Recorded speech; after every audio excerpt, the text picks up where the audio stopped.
Bank Arena, and the game can be heard on 104.3 FM. And in the NFL, Week 13 wrapped up with the Patriots beating the Giants 33-15 to win their 10th straight. Week 14 begins on Thursday with the Lions and Cowboys. The Joe Rose Show begins now. Off the bounce, Wiggins gets it to Tyler. Ooh, I thought he was going to lob it, but he kicks it out to Norm for three. Splash! Oh, Norm loves this, doesn't he? He's got 30 against his old team. Mid-range, misses from inside the arc for Sanders. A rip-down rebound by Wiggins, his ninth.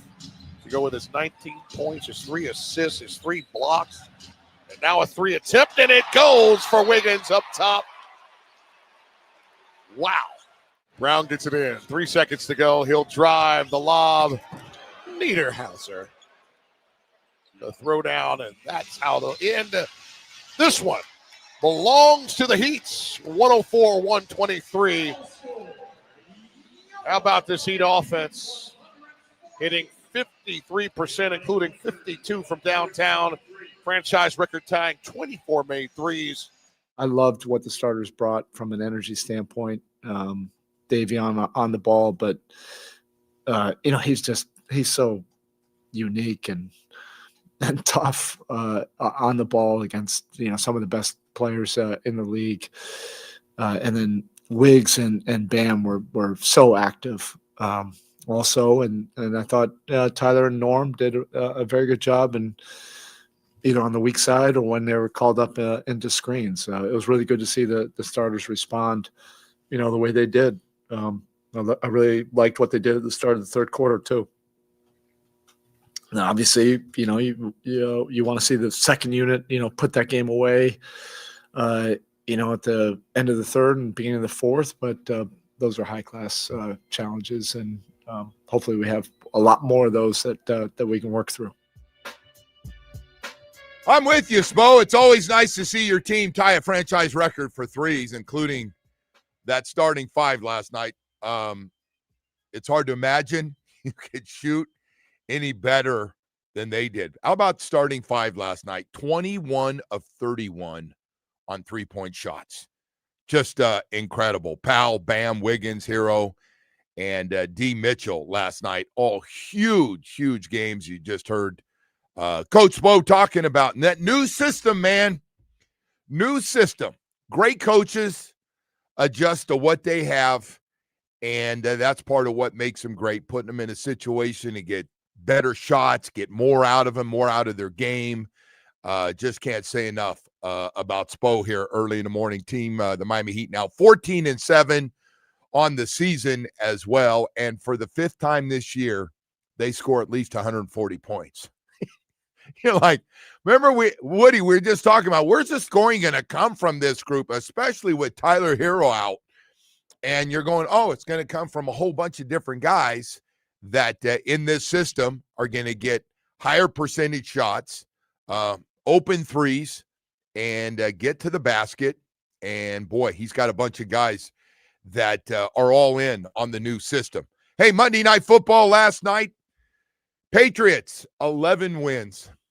We were talking about, stories that you weren't expecting, and the Chicago Bears 9-3. Nobody expected them now in the last third of the season to be in first place.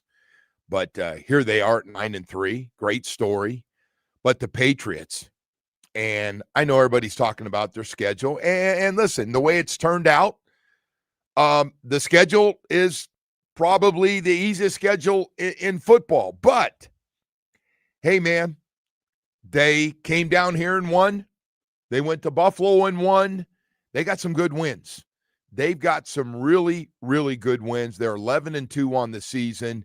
They got their confidence. They've got a really good starting quarterback. They're great on special teams. You get nobody goes into a game and go, hey, let's get a return, special teams return tonight. Let's get a kickoff or a punt return. They don't happen very often, man. They just don't.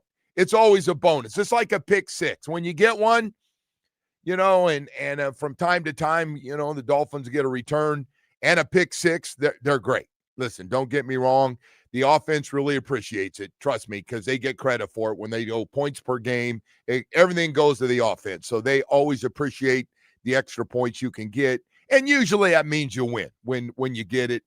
So last night, Patriots improved to 11-2, the best record in the NFL going into the bye week now for them. But Drake May, it's weird to hear everybody talking about Drake May's MVP. It's just weird. I don't think he is, but I understand that he's going to be in the top 5. I don't think he's at the level and doing the things that we're seeing out in L.A. right now. But Woody, I have no problem with anybody that says Drake May in year 2 because he is playing. They got 10 straight. I don't care. They got their guy. Man. No, 10 straight. You're right. You're right. Schedule easy, hard, whatever, man. That's very impressive. We were talking last night about schedules, and everybody was talking to somebody in our business. Everybody wants to talk now, man. It's like at night, everybody they know the hours I'm in my office and they want to talk or ask a question or something if I see or and it's funny. So we're sitting there and we're talking and said, really on any given week, except for a handful of teams right now, I don't want to say a handful, 3 or 4 teams. But the teams around 500 to the best teams in football with the best records, they can all beat each other right now. This thing has never been more open than it is right now. You got the Eagles struggling. Kansas City and the Lions are on the outside looking in right now in the playoffs. Now we'll see how they finish, which is weird. Detroit's been a hell of a story last couple years, and they've come up short. But, man, they got a hell of a team. Everybody knows that. And the Chiefs now at 500. So kind of, I don't know, good for football. Everybody wants to see what it's going to look like now because all these games get so important. Yesterday I got bombarded like a lot of people, and the story just gets bigger and better with this Lane Kiffin leaving. 11-1 playoff team at Ole Miss, and he's taken off. But he is, listen, I still believe he's a really good coach, trust me, or he wouldn't be getting these offers from everybody and everything. But I got to tell you, man, he looks like a complete ass clown going out the door. He truly, for me to throw out an ass clown here at 6, not even 6:10 in the morning yet, on the way he's handled everything. And now, does he think he's getting sympathy when he says Ole Miss fans are flipping him off and screaming at him and all those things, and he's trying to throw it back on Ole Miss for not letting him coach his team? I wouldn't let him coach either. If I'm the president at Ole Miss or the athletic director, he's like, all right, you're done. All right, you're going to a team that we're going to play next year. Yeah, no, you're gone. I told you yesterday, I don't think this guy lives in reality. No, right? he doesn't. He seems he to have just his says own, stupid things. Yeah. It's like he's making like he's a victim. Just go take your $13 million a year plus your bonuses. God bless you for getting the money. A lot of people probably would have done the same thing, although you're going to get the same thing. But I get it. And you're trying to put like Nick Saban in the middle, like Nick Saban all of a sudden is How like, pissed is Saban right now? I don't know. He may threw him out in that press conference yesterday. He may like it that Nick's the one that talked him into going to LSU. Why though? Why would he? Nick Saban coached there and had great success. I know, but and he won a championship. I almost forgot the championship. It doesn't make any sense. The whole thing doesn't make any sense to me. You're about to coach in a playoff, rival school. Like none of it makes any sense to me. Well, because it's slightly easier to recruit there. I don't know. We can get into that. That's a separate I guess that's thing. the selling point, right? Well, for why this job is better. This job's better because it's got unlimited money for NIL. It's going to have unlimited money for coachings, for the whole deal. Football, they're all in.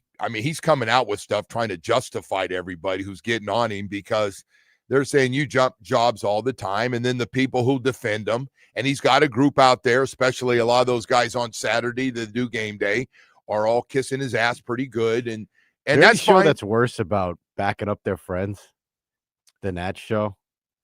Boy, they stand up for anyone they like on that show. No, they do. Of course, they're guys. going, and then take is I hope that Ole Miss lets him coach. Why don't you guys step back? And if it's your school and your situation and you're the athletic director or the president of that school, if you can be really honest and take friendship and they come on your show and you golf with them in the offseason, if you can take all that out, I'm guilty too, man. I do the same thing. I defend my guys, but they can't really believe that Lane Kiffin, like Lane's out there to start with, man.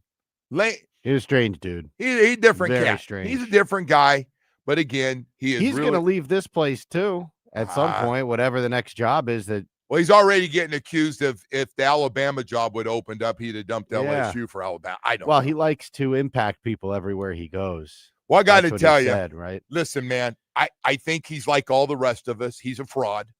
He is a fraud in some ways. Yeah, but he takes it to the next level, though. I mean, now the Instagram stuff with the ladies and the girls are coming out. I mean, it's funny. Listen, man, God bless him. He's single. He can do whatever the hell he wants anyway. But I thought his ex-wife was living with him or something up there. I don't know if she's living with him, but in the documentary, if as a family, they're all having dinner together in the new. That's what I thought. I heard someone say that the other day, that like they had reconciled and the wife was living there or something with there's a kid. I don't know. Well, the documentary was a good look for him. I mean, I was like, wow, looks like he's gone through a lot of changes. And I go, and now I realize he hasn't changed. He might not be drinking, but he hadn't changed. Anyway, but he does play that role very well. The victim, like, I don't know what's how going does he? on. Oh, by the way, can't believe and this. by the way, the great lie that and nobody cares. What did he say? He comes out and he says, I have no idea what kind of money I'm getting paid. I told my agent I didn't even want to know. Oh, sure. That, by the way, could be the greatest lie of all time. When's the last time anybody out there took a new job and didn't want to know what they were making? Yeah, tell anybody want to answer that out there. Yeah, no, I knew I was going to get paid, so I wasn't worried about that. I said, I don't want to deal with that. That's not important. It's about being in the right place. Yeah, Ole Miss was so bad to you. You know, the other weird thing too about it is they said he was worshipped, right? At Ole Miss. You're winning, of course you are, no matter. But it's a smaller whole, deal, the market, all that. Now to go to a place where if you don't win right away, they're going to kill you. If he's not in the playoff or damn near close to it in the first year, they're going to crush him. I got to tell you though, I try to tell you this from time to time with athletes and coaches, and I know you don't always buy it because you always bring it up. That guy's confidence, like a player, they want to be great. They want to play, and he believes with his staff, they're going to go there with better resources, and he's going to win even more. He's not going into that job going, man, LSU, this is a lot of pressure. I don't know if I can handle this. Oh my God, how many guys? First of all, the best players at Ole Miss are going to leave and go with them, especially on the offensive side of the ball. He's going to have guys leave. Is there any doubt? You need rules against that, by the way. Coaches leave. There are no rules. There's no rules. He's going to do that, and he's calling LSU to keep their best players. They got some great players on that team right now. Is there any league? That coach did a crap job with that team. I don't know if you call it a league, but you know what I mean. Speaking of bad guys, Brian has Kelly. More problems. What's that? College football. Oh no, league has more issues with that thing. I mean, by itself. Hey, by the way, I don't have a problem guys leaving to get better jobs. We were spending time talking about this playoff thing that's going to come out tonight. That thing's going to be a mess. Well, then they're going to get on there and try to explain themselves, and yeah, we're going to have that. Head doesn't matter, and we're going to have all that eye test and whatever they're going to say tonight. We got actually a lot of stuff going on now. All of a sudden, what used to be one of the biggest things we had here in South Florida and around big college football markets, early National Signing Day starts tomorrow, and you're barely hearing about it. It starts tomorrow and goes for 3 days. The transfer portal opens, January 2nd for 15 days. It's only one transfer window now. That's good news. They finally figured one thing out. And can we push it though, so it doesn't interfere with the actual games? Well, it should. Everything, the timing, pathetic. When they did all these things, there wasn't a lot of serious thought that went into it. Yeah, it's a real effed up system. There's no question. Hey, we got to go to break. We've got a lot of stuff to get to here this morning. We're just getting started. The Heat, another impressive win, man. Tell you what.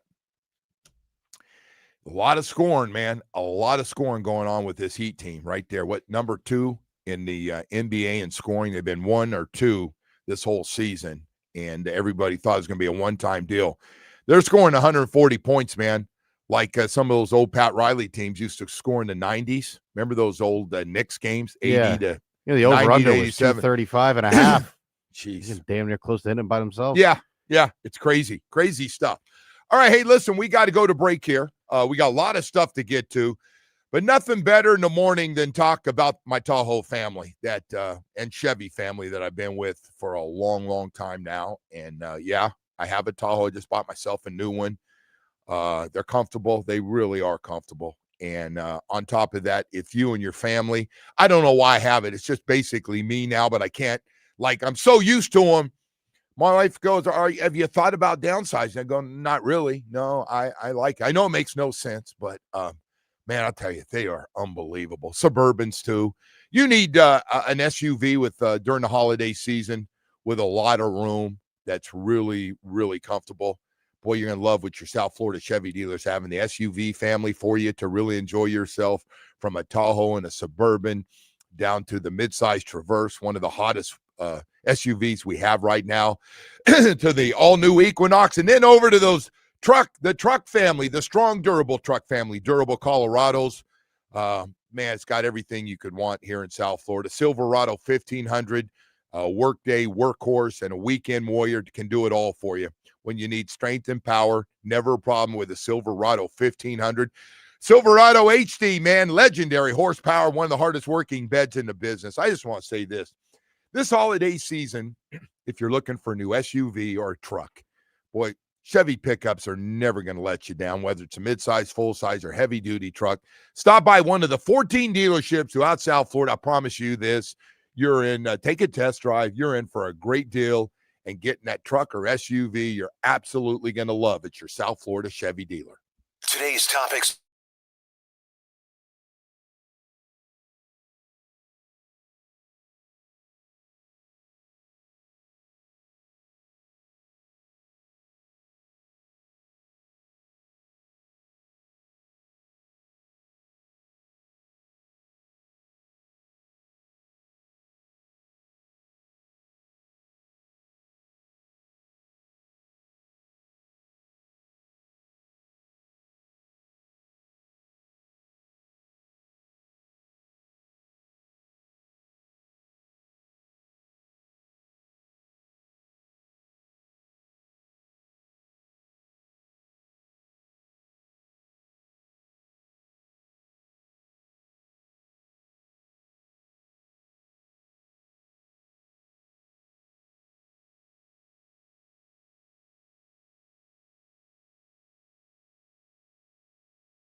his job is to lead us to victory.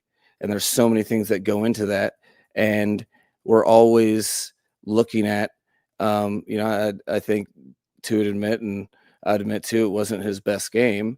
And so you're trying to find why and correlates and improve it so that he can have his best game when his best game is required, and we can continue to win. There's, different things that we work on week in, week out. Ultimately, he's trying to improve his performance. We're trying to improve how we coach him, and collectively, as a team, we're trying to win football games. And if 300 yards passing is necessary for that, that's what we're going to have to lean on and expect and coach him to do so. If 150 yards can get the W, he's in a true leadership position where you're National Football League as the starting quarterback. You were going to get held accountable by anybody and everybody that has a set of eyes week in, week out. Sometimes you're going to play well relatively to your other games, and that's awesome as long as it includes a win. All right, Mike McDaniel talking about Tua Tagovailoa, which we hit pretty hard yesterday. 3-game winning streak.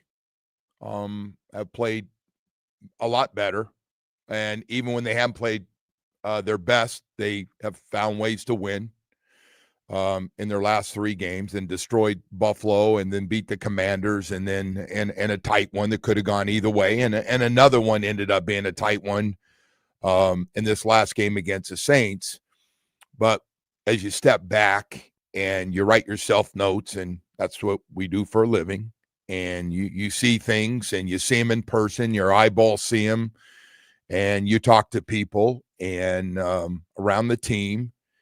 There's a lot of guys, a lot of good things, a lot of good coaching, getting guys to play better and play their system.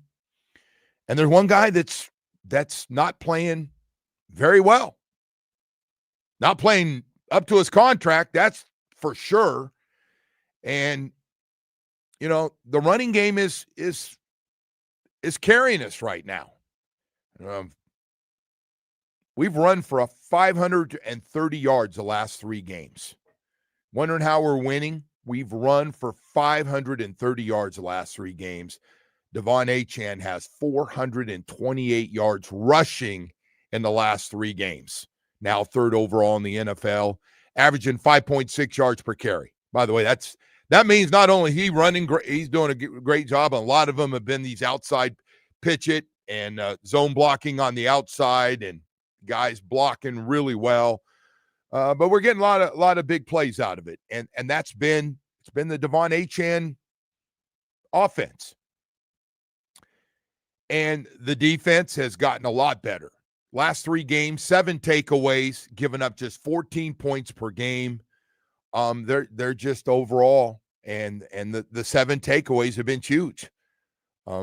What they've been able to do. The 2-point conversion was not considered a takeaway. Was a huge play the other day. 2 points going the other way instead of, maybe tying the game up. You get it to go the other way, and it was a huge play at that time.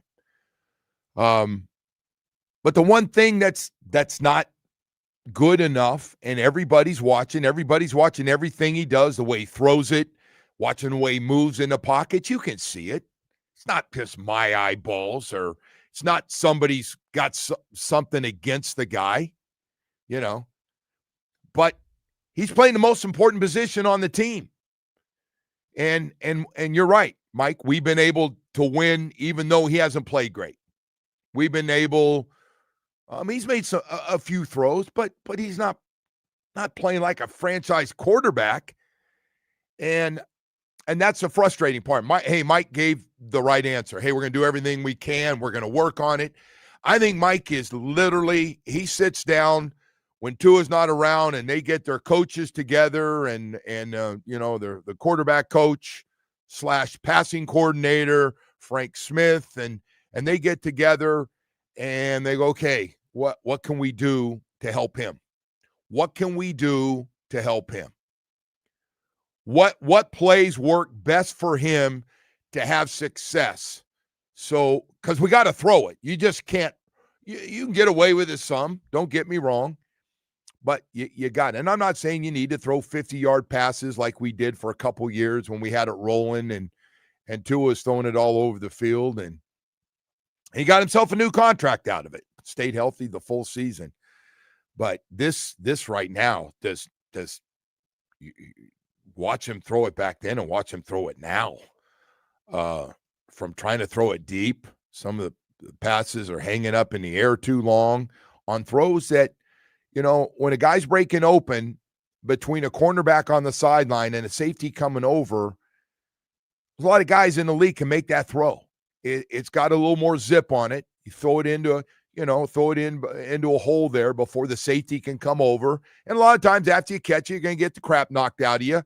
But it's a great opportunity to, catch it when it's thrown. But you can't fluff that pass out there. I'm trying to be nice calling it fluffy. Well, the problem is like he's not struggling. There's something wrong. Well, everyone goes through ups and downs, but this is not an ups and downs type of thing. I'm afraid of this, and this will get it going, and they'll deny all this stuff, and maybe, but this is what it looks like for guys that have been around, and he's been beat up. There's no question about it. Going back to Alabama with his injuries. And the hits he's taken in this league, both body and brain, the head, that you take all those hits, you can start to lose your confidence when physically you can't do some of the same things. And so all of a sudden you're looking to not throw a ball in the end zone on a Hail Mary and take a sack. Nobody's going to say anything. Or now your coach notices that you can't do certain things, so he's settling for Spike to let your kicker kick the ball. Riley Patterson's having a great year, by the way. Can't say enough about the field goal kicker and what he's done filling in for Jason Sanders. The job he's done it's incredible. He's just had a great year. 4 for 4 in the last game, and thank God he was 4 for 4. But we can go this, and we can band-aid this whole thing with our kickers are kicking great, and our punter Jake Bailey is having career year and backing people up and getting our defense to get the ball back for our offense to have even better field position. It's all great. And our running game has been the best we've seen in during this time. Great. Getting the blocking from everybody, not just the offensive line, but Alec and the tight ends and everybody. Talking about Julian Hill. There have been a lot of good stuff, but you can only cover up the quarterback situation so much before you're going, hey, we're treating this guy like he's a backup quarterback, and you have to have all these things. He's got to play better. I mean, coach, to even come out and say what he's saying to give you an idea, like, yeah,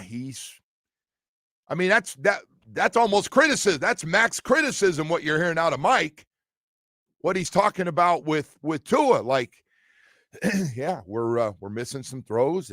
But if you think this, they must know, right? I mean, they know what's going on. Of course. So at what point do you just say, hey, like, enough is enough? You always do that. It's not. Well, are you going to do this every week? What are you going to do? I mean, you just leave the guy out there to get killed? He's going to continue to be your quarterback. He's making – save him from himself. He's going to make enough plays. He knows his system. And whatever it is, Woody, he still gives you the best chance to win every week. That's what I think. Yeah, right now, maybe. That's what that's what we're talking about right now. Don't change the subject. I mean, we're talking about right now. I mean, next year – there'll be a lot of time talking about off-season, Woody, and then you can bring up all this, man. I'm just like mentally, I'm there at that. You've been as there. far as I have been there. You've been there. Season. You have been. That game Sunday was difficult to watch, man. I know. I don't disagree. And I know they're can't probably disagree going with to win the next. Well, Pittsburgh might be tough, but they probably go up and beat the Jets, I would think, or have a good shot to. The way the rest of that team's playing, Yes, it's not going to be a very pretty game to watch. It doesn't matter about. You think they care about pretty right now? No, I know they don't. Mike cares about W's. Yep. This league does not say in the standings, ugly win, pretty. It just says win. Doesn't say how you won. Doesn't say won by 30 or won by a field goal. Doesn't say won by a 2-point conversion getting run back the other way. They're going to try to get as many wins they can. Hey, they got a chance this week to catch the Ravens or the Steelers in the standings. So you say whatever you want. Yeah. The Pittsburgh and Baltimore play each other this week, I think. I think they do, yeah. Somebody's going back to 6 and 7. You're like, we're running you down one at a time. Doesn't matter what it looks like. The Steelers are falling apart too, though. Yeah. They've lost a bunch of games. Is all banged up, and they want their coach fired. That's a weird one, too, by the way. Like, I know every year he's either 500 or better, but they've been so mediocre for a long time. Now they hit the new stat yesterday, the one we're very familiar with, and I just kind of chuckled listening to it, that all of a sudden his name pops up. He hasn't won a playoff game. Hasn't won a playoff game in, what is it? What I hear, 2015, last time they won a playoff game? Yeah. And we're the Steelers, and I go, yeah, we say that about the Dolphins, man. With the old, like, I remember in the 80s, they're going, hey, we're used to winning playoff games. And some of the guys, Zonk and those guys be around and go, hell, we went undefeated. And I was like, and you're like, hey, man, we better start winning some games. And then, we lose 2 Super Bowls. And they're going, man, you guys ever going to win one? Are you just going to get to AFC Championship and lose, or Super Bowl and lose? And then I never thought it would get to this point.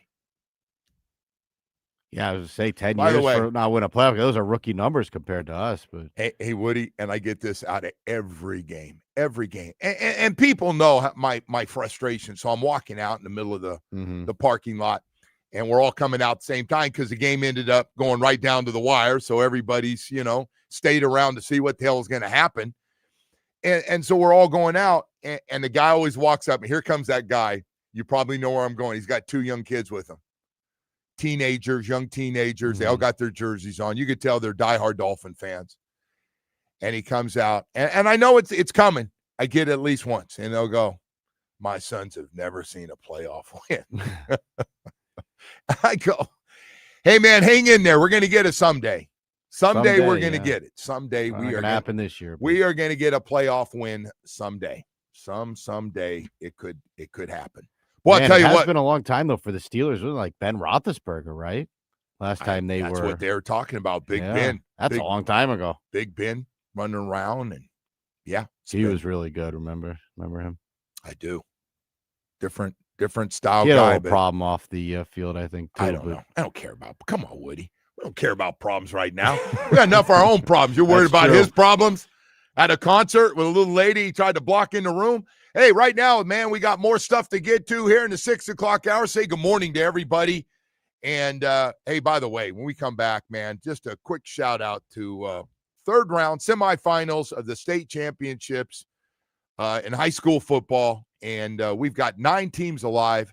Just want to give those guys all a shout out. We got a lot of other news to get to here this morning. Kyle Krabs going to join us, host of Locked On Fins podcast at 8 o'clock. Right now, I want to talk to you about and talk to men out there that might be listening to me that or somebody you know is going through some tough times right now. Goes back to under the mental health family.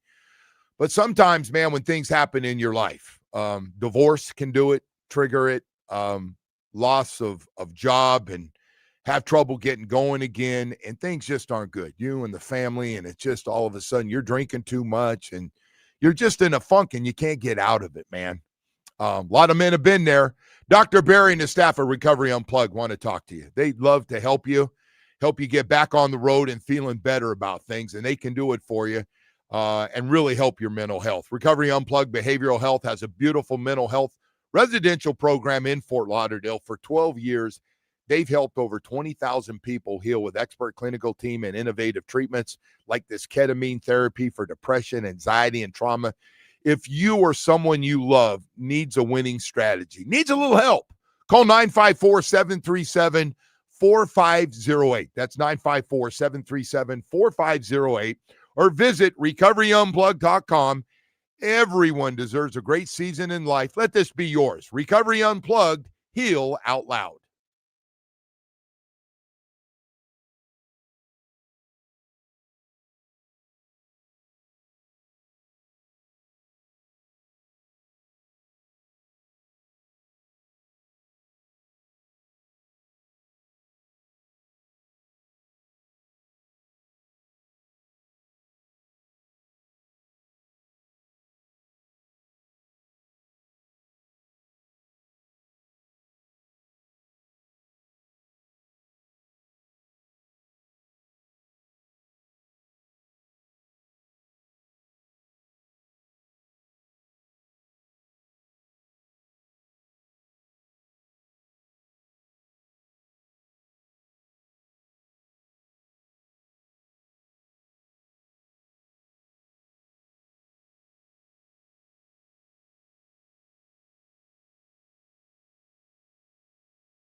Sounds good, Woody. And a lot of good stuff going on here in town. The Heat, boy, they looked great again last night. My God, what a great story. One of the best stories in the NBA. Miami Heat score 140 points last night, beat the Clippers up, and beat them up in a big, big way. They were up huge, more than 30 points last night. They score 140 for the 5th time this year, and they tie a franchise record with 24 made three-point shots. Starting 5 were 21 of 31 from three-point land. Bam was knocking them down. He thought he was Duncan Robinson last night, man, the way he was knocking him down. So a lot of good stuff. The Panthers tonight have Toronto and try to get going again and try to figure out how to close one out here. And we've got early National Signing Day. God, remember, Woody, how big that used to be? National Signing Day. Where's this guy going? Where's that guy? And you know what happened? The transfer portal came in, and all of a sudden, outside of the superstar seniors in high school, it's like, yeah, great, they'll come. It might play a little bit as a freshman, but it's about the transfer portal, man. So it's really taken away from National Signing Day. And speaking of that here, before we get to the 7 o'clock hour, wanted to give a quick shout out. So Woody, Dade, Broward, Palm Beach, we're in the semifinals. State championships now right around the corner. 3rd round of the high school playoffs. 9 South Florida teams left. And wanted to, just because we haven't had a chance, I wasn't here last week for have Larry Bluestein on, but St. Thomas, Chaminade, Cardinal Gibbons, West Broward, big upset against South Ridge. American Heritage Plantation got about a 9-hour drive to get ready for their next game, but they're still alive. Northwestern and Palmetto representing Dade County, and up in Palm Beach County, Cardinal Newman, Jack's team, and West Boca. West Boca is loaded and got a good shot. So anyway, those are the 9 teams still alive. So congratulations, man. It's not easy, and playing your best football late in the year and all those things. So we'll keep an eye on that and give you more about that. We'll have Larry Bluestein on the next couple of days because of National Signing Day. We'll get you caught up, especially on recruiting classes and where some of the top players from down here are headed to, just to give you an idea with the craziness. By the way, college football is officially out of control. I mean, it was screwed up.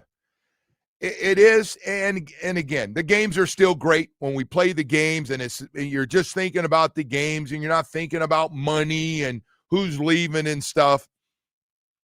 But you throw in all the problems as we're trying to come up with 12 teams for the college football playoffs, and the mess that is, especially in the ACC right now. And then you throw in the Lane Kiffin. Lane Kiffin just has an unbelievable year, goes 11-1, got a playoff team in the SEC, and he takes the job to go to LSU, and then all the drama that we've had around it, whether he should be allowed to coach. Well, I got to tell you, anybody that thinks he should be allowed to coach, I don't get it. I mean, I'm hearing people that are smart people trying to tell us, well, he should be allowed. That was his team. He should be allowed to coach them until they're out of the playoffs. And I'm like, what? He's going to a rivalry. He's going to another school in the SEC, signed and sealed for a lot of money with the transfer portal and National Signing Day. Why would all he's doing, man? Might as well wear an LSU shirt if you got him out there coaching at Ole Miss, because that's what it's going to look like. Hell no, he can't coach. You think there's any drop-off without him there? Like, I don't even think there'll be any drop-off. Do you? Like they have every other coach, I guess, for the most part, is still there, right? I always took some guys with them, but all I can tell you, Woody, they have a system they run. I Joe. know. I'm guessing they'll be fine Woody, without him. The only thing is, I'll just say this firsthand. It was having Don Shula, you felt. I know. No, I'm just saying. I know, but I also think nowadays, I don't want to, like, hey, Coach Shula's not going to be at the game today. Oh, hell, what? I want that guy. We win when he's around. So I that's all I say. Yeah, I think the head coach is important. I mean, You say he's not important. No, but, if you want I to, still think there's not going to be like a significant drop. I don't think they're going to get out there and look like they have no clue what to do. a smart move. They made the defensive coordinator the Yeah. head coach. I don't think he's ever done it in his life. They're going, you're the guy though. You know this system. To your point, make sure we run it But listen, Lane is offensively a really good coach. He just is. He is everywhere he's been. And by the way, he obviously likes to go places where he's got talent, but he had some success at FAU, didn't he, Woody? He couldn't get up early to come on our show because he was out chasing babes in those college joints up in Boca. But I mean, it's crazy the amount of jobs that he's had.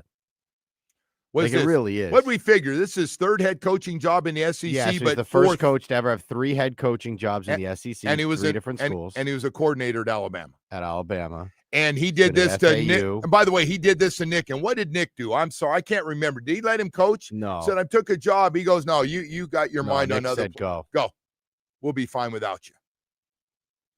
I don't know if they won that game. I think they ended up losing, but nevertheless, though, Joe, this is a very, very bizarre situation. But he's had a million jobs. Now, let me get this right. Now, Nick's saying he should be allowed to. Oh, whatever, man. Anyway. Nick's a media guy now, right? Well, he got his boys on that show. That's all he is. He's another media guy. Hey, they're going to need Lane Kiffin to come on that show and be a big part of that game day show, which is popular. And that show ain't popular by ripping all the big names in that sport. And he's one of the big names. All right, we've got the 7 o'clock hour coming up. Got a lot of good stuff for you, man. A lot of good news to get to here today. And we'll get you caught up. Down the stretch we go. University of Miami trying to figure out what's going to go, and everybody curious to see. Tonight is the night, not the final night, but a big night to give you an idea what the college football playoff committee thinks about Miami and Notre Dame. I think I have a pretty good feel that it's not going to change a lot, but they've heard it. They've heard all the preaching that's going on out there. Anyway, right now I want to tell you about Atlantic Men's Clinic, ED, low T. I had them both. Had it bad. Not proud of it. I know. Actually, my wife said, will you please stop talking about it? I said, no. I want to help guys. I want guys to know if you have low T and you're friggin' tired all the time, and then you've noticed it affects you in the bedroom and your sex drive is gone. Mine was. Then I met with Atlantic Men's Clinic. And by the way, while I was getting all my testing, the PSA test and all this stuff, and, I'm sitting there thinking, man, I got a problem. I wonder if, and they go, no, Joe, this happens to every guy. Skinny guys, big guys, doesn't matter.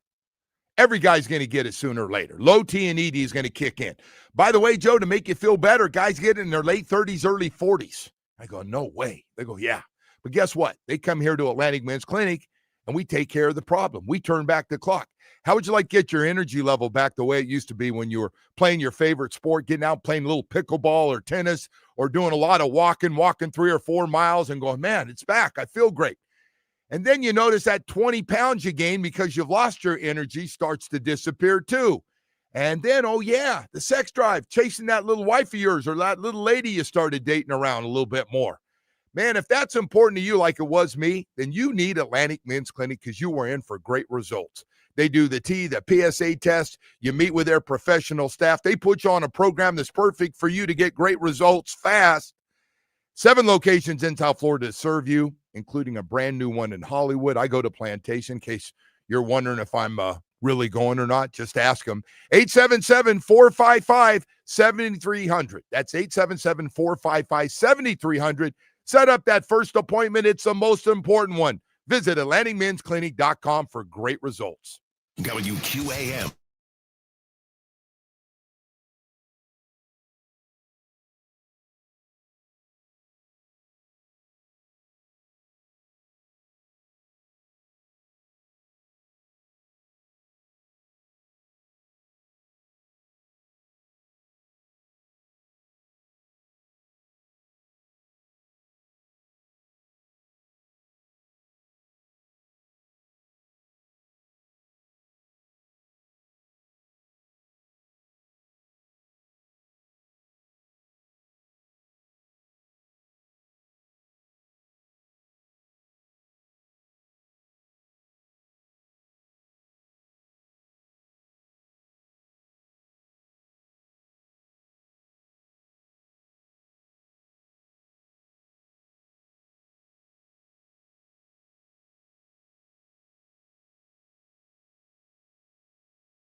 For the price seats or lowest price, visit us at Doral Kia or DoralKia.com. Starting with hoops and the heat, who blew out the Clippers 140 to 123.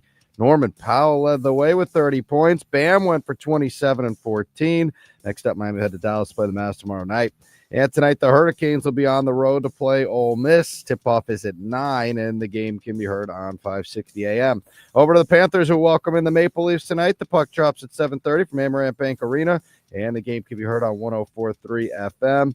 And in the NFL, Week 13 wrapped up with the Patriots beating the Giants 33 to 15 to win their 10th straight game. Week 14 begins on Thursday with the Lions and Cowboys. Joe, back to you. Boy, we got some great matchups. How about this one? This sounds crazy. Either the Steelers or the Ravens, if the Dolphins win this game against the Jets, which would put them at 6-7. And again, they most likely got to win them all to even have a chance. And you got to go up in cold weather. The schedule gets a lot more difficult after this Jets game. But they could be tied with one of those teams. Now, it's a different situation because that division, either the I shouldn't say that. Now Cincinnati's, I guess, thinking they got a chance too because they're only a couple of games behind. What has ended up being usually a very, very strong division has struggled. When you look at the Steelers and the Ravens have had their own problems, and now Joe Burrow's back, and we'll see what that looks like. And yeah, so the Dolphins played two of those teams coming up here in the last 5 games, including Cincinnati on a Sunday night football game. Anyway, hey, we've got a lot of stuff. Kyle Krabs going to join us, host of Locked On Fins podcast and A to Z Sports NFL analyst at 8 o'clock. We'll talk to him about everything with the Dolphins, and you know it's pretty clear to everybody, and it's not. There's a lot of guys playing really well. I'm trying to not be negative about this. There's a lot of guys playing really well. The running game is with Devon Achane right now, and the runs they're running and the blocking has been phenomenal, especially running outside. Really good. So that's really been able to get him going. And Tua's made a few throws. And then defensively, all the takeaways they're getting, and the defense just doesn't look anything like that defense we saw for the first 6 weeks, which was really bad. And all of a sudden, the biggest problem you have on your team, kicking game's been between Riley and Jake. Punting and kicking has been A stuff. You could put those guys, what they're doing. Jake Bailey's backing everybody up, and Riley Patterson's making every kick while he's waiting to see if Jason Sanders is coming back. But you got one problem, and you're going to need him. And Mike said this at some point, like, hey, as the competition gets more difficult, we're going to need our quarterback to play better. I mean, Mike's not going to come out and say, you know, what, I mean, he tries to put a positive spin on everything, but like he said, Tua's got to play better. We're going to need him as these games. It's no secret. You play against some better teams and people stop your run, you're going to have to, you know, got to be able to throw it and complete passes and get first downs and get big plays, get 20-plus yard plays. So hasn't been good. The numbers are way down for him now. 14 interceptions on the season, 4 more sacks, and just can't run. I mean, I was going to say he just can't run. He can't run.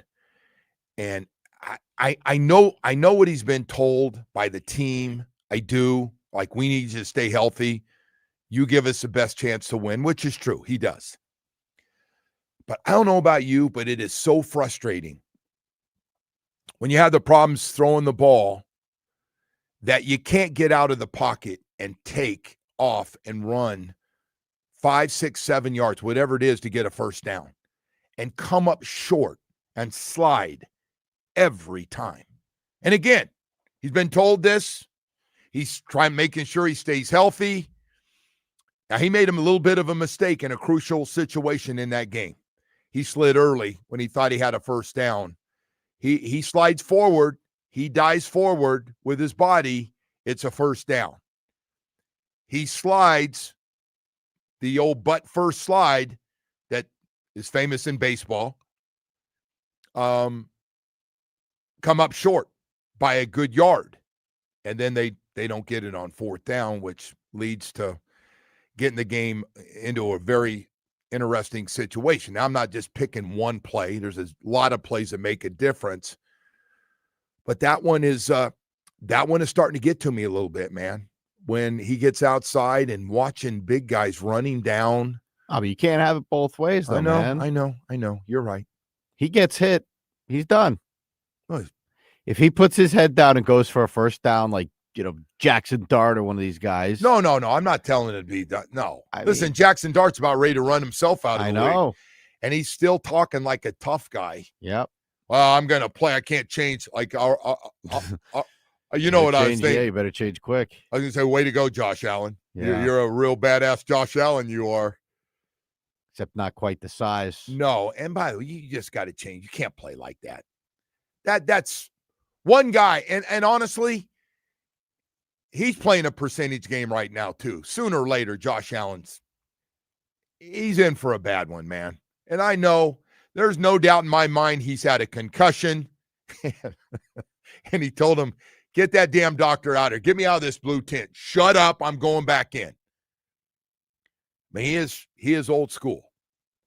But, man, you just can't. You can't. That's crazy. But I'm talking about Woody just being able to get just enough, slide forward. Not going to happen, man. There is no sliding forward. When you start your slide, you're down. No. That's it. And diving he head obviously first. Doesn't realize that. Diving head first, you get the benefit of the doubt. Sliding on your butt, you don't. The problem you give yourself the up. Diving head first. What? On the ground? Guys are still going to lunge at him. I don't know. Listen, he's doing, as you said, he's doing what he's told to do. Yeah, but like plays, you got to live break. with it, man. If you're gonna roll this guy out there, you're gonna play him. Plays, then you got to live with the limitations. Plays are gonna break down, and you got to be able to get outside the pocket. And I'm not saying run every time. Lamar's not running at all right now. Josh doesn't want to run during the regular season, right? He kind of was forced to against Pittsburgh, but he doesn't want to. You think Mahomes wants to run during the regular? These guys want to run. No, I agree. They'd much rather save it for the playoffs usually. Stay behind the line of scrimmage.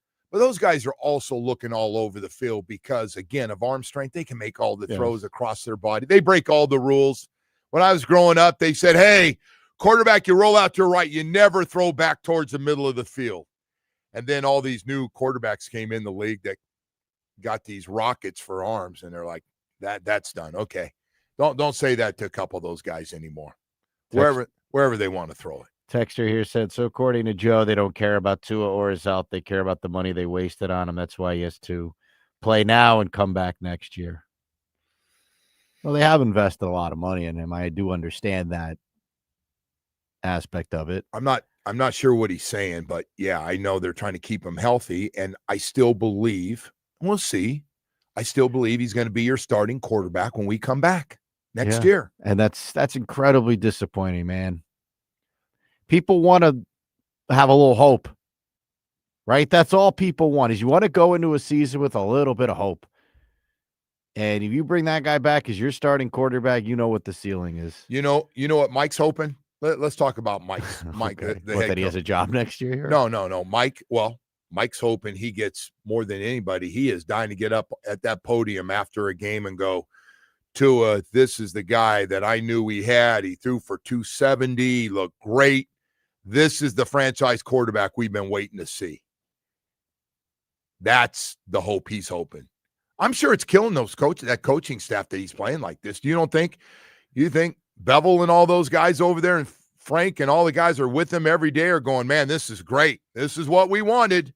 I also don't think Mike is an idiot, and I think that he realizes that this is what the guy is, but he's got to live with him, right? There's no change coming. So someone said Harold slid first due to physics and gravity like a lawn dart. The guy went Harold on me. Yeah. Did you slide? Did you go head first? Were you a head first guy? Was Shula a big slide guy? Was he all right with that?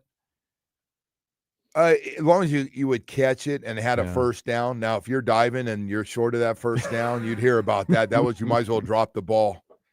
It's so funny, man. That was another one. So funny that somebody heralded me on that. But yeah, like you catch a ball short of a first down and you get tackled, it would drive him nuts. Like it would drive him nuts. It was like you might as well just dropped it and taken the drop and he hated those too. Hell, we had a board up, man, on drop balls. Can you imagine where everybody can see your work and how many drops you had? Can you imagine and all the receivers' names on one side and then all the drops on the other for games? And can you imagine being on that and you're like leading the team late in the year and he goes, "Hey, congratulations, Joe. You're leading the team in drops." That's great. That'd get everybody's attention. That's an old school move, man. You can't do that. Can't do that to guys. Hey, we've got a lot of stuff going on here. The Heat, my God, man. Spo, you are good, man. My God, he's got guys rolling right now. Heat starting 5 last night. Just couldn't shoot it any better. Couldn't play any better than what you got out of Powell, Bam, Wiggins, Hero, and Mitchell last night in the starting 5. Could not ask for any more. You could have told the bench last night, take the night off. Take the night off. Grab a couple of towels for the starting 5 because that's all we're going to need tonight. Unbelievable last night. And they shoot 21 of 31. That was a starting 5. Shot 21 of 31 on 3-point shots. They made 24 in the game, which automatically is a win, right? You just outscore everybody. I was shocked to see Kawhi Leonard was still in the league, by the way. That was pretty cool. He actually had a good fourth He did quarter. have a good game, yeah. He was like, all right, our team's not very good. Interesting to see. I didn't know he was. What happened to the Clippers, man? They're bad. They stink, yeah. James Harden, would he go out the night James before? Harden's got to be close to 40 now, right? James Harden must have hit South Beach a little bit. James Harden's always been terrible, though. Only James in big Harden games. is the Only greatest fantasy basketball player of all time. Not even a question. He's the greatest fantasy basketball player of all time. The guy stuffs the stat sheet. He just doesn't impact winning whatsoever. Never has, never will. So. I think in some big games, he's kind of disappeared on some of the teams he's been on. He's a stat stuffer, man. That's all I mean. All right, Woody. Hey, we got to go to break, man. We're running super late today. That's on you. If the general manager's in town and she's on her way in, Claudia, I want to let you know it's Woody. It's not me. Hey, I want to talk about hurricane season. It's over. But, man, it's time to finally do what you talked about last year. And you're going, oh, let's just get through it. And hopefully nothing big hits South Florida. Hey, man, only the best wishes for everybody in the islands that got hit hard at the end of the year there. But I want to let you know, man, you can protect your home with Loctite Impact Windows, Doors, and Roofing. You got an old leaky roof right now. Replace your old roof now. I mean, you can pay later. Loctite Impact offers the highest quality roofing materials with lifetime warranty plus thousands of 5-star reviews. Save big on their legendary state-of-the-art Impact Windows and Doors. Impact Windows as low as $6 per window per month installed. Don't wait for the next storm. Visit LoctiteImpact.com. Again, LoctiteImpact.com, or you can call 954-500-LOCK. If you're like me and you want to talk to some people that know what they're doing, they got a great staff in there. They answer the phone and get the whole process started for you. Covering all of South Florida, Loctite Impact Windows, Doors, and Roofing.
the quarterback of the team, his job is to lead us to victory.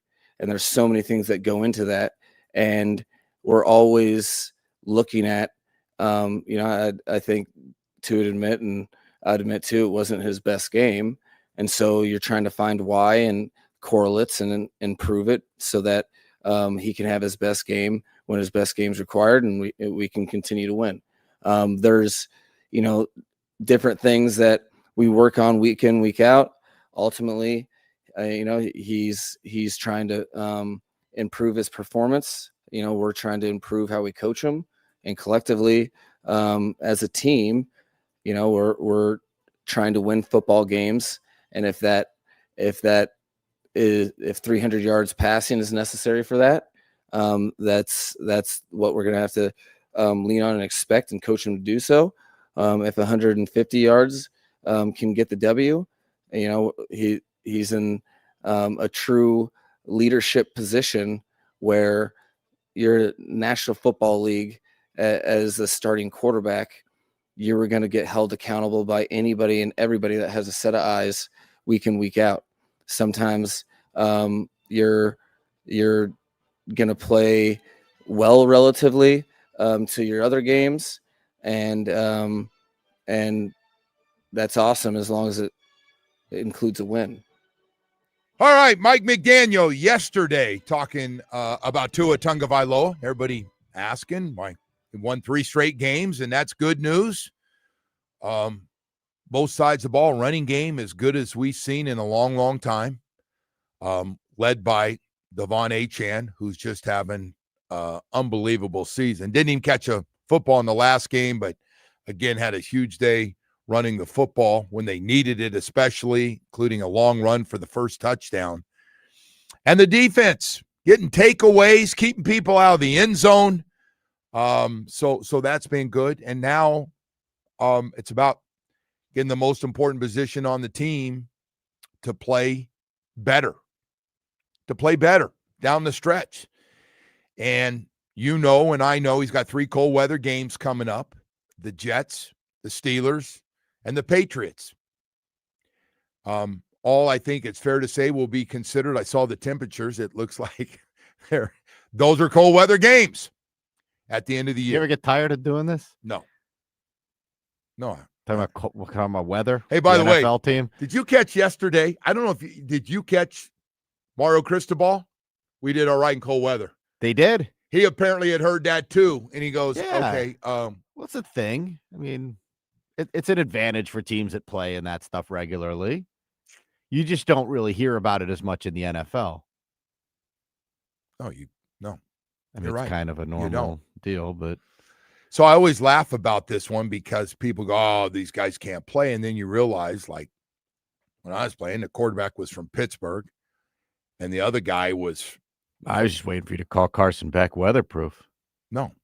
He did okay. He did just He was fine. Yeah. Threw the ball, he's played great. No, he is. No, really- but that weather, especially in a college game, you certainly would think it could have an effect. It didn't. Nobody looked cold the way they played on No. either side of the football. No, I That was agree. a beatdown. Look, if you didn't know, you thought it was a 75 and beautiful Yep. day out at Hard Rock Stadium, the way those guys were playing. No, I'm with you on that 100%.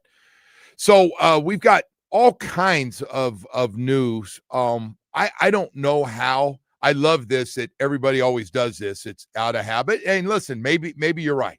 We need Nick Saban to be involved in getting this thing taken care of and cleaned up, because right now the system is completely messed up. Okay. So maybe when he's not telling Lane Kiffin to take the LSU job, he'll have some time to do some of the other stuff. But yeah, it's a mess. It's a mess. And by the way, Ole Miss, with Lane Kiffin gone, should still be able to play with 11-1 team. All those players are there. They've earned the right at 11-1. They're one SEC team that should be in. And the second thing is, Lane Kiffin got a right to leave. If he wants to leave because it's a better deal, it's going to give him a better situation, I don't have a problem. He's leaving. I understand if you're a fan of Ole Miss, but everybody else, if it was about money and control and unlimited NIL money and coaching money, and it gives you the best chance to have success for your $100 million you're going to make or close to it, I'm okay with it. But I'm also okay with Ole Miss telling you you're not coaching in the playoffs. I can't believe people think that it's all right for Lane Kiffin. He should be allowed to stay and coach Ole Miss till the playoffs are over. You know how much recruiting he's going to do while he's coaching, getting ready for this game? If he was to stay and coach these playoff games, I don't know when they get knocked out or if they win the whole thing. But it's going to be a big advantage for LSU the whole time. LSU's a big winner. He got a right to go.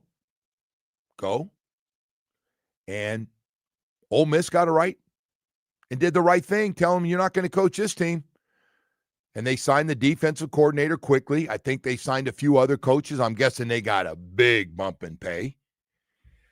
And said, hey, the more we talk about it, the crazier it sounds. It's just crazy because I never thought we'd see this one. By the way, I thought I'd seen everything, and now we got a guy that's got a really good football team that just pounded their rival in Mississippi State. For him to even ask, is insane in and of itself. And then he goes, then act all like, "Oh, I can't believe it. I can't believe this. The players wanted me. Players wanted me to stay." And by the way, I'm telling you another one. If I was the AD, I'd tell him, "Hey, we've decided you can't talk to the players. Just go." I'm guessing his players are not overly fond of his decision right now to leave him hanging as they're about to play for a national championship. It's a good point. It's a good point, Woody. You know, from everything I saw, some of these people would tweet out some of the stuff the players have said. Like, I'm guessing they're okay with him not being there. Well, you're either all in or you're all out, man. You can't be half the leadership by another school. The leadership on that team will get together and go, dude, we got a chance to do something real special while our coach is getting his money in LSU. We got a chance to win, and let's stick together and go for it. It should not affect anything. Yeah, they're not going to go, oh, my God, our coach is not here. I don't even feel like playing in the playoffs. They're so easy to get to. They'll still have the same people. They'll call plays. They'll run their same thing. Well, some of them have already left. Some of them are already in LSU. They'll be fine. The guys that are there, they have a million coaches on these teams. I'm sure they all know the system. But I got to tell you, Lane really tried to flip this thing around and sound like he was some kind of victim. He really did. I was like, he's out on that airfield, and boy, did he look sad. Oh, my God, and I just can't believe this is taking place. And this is why I left. Why'd you leave, Lane? You got a big, fat contract. And by the way, Ole Miss already beat you to the punch because he said, we'll match the money. LSU gives you $13 a year. We'll give you $13 a year. They'll give you bonuses. We'll give you bonuses. Well, Nick Saban and God told him to go in that order, so. Who else was in there? Who's the third one? There's a third. Pete Carroll. Oh, Pete Carroll got involved. Yeah. Pete's going, hey, I got my own problems right now trying to figure out how to win a game with the Raiders. So this isn't a short-term job like you had, Lane, when you were here.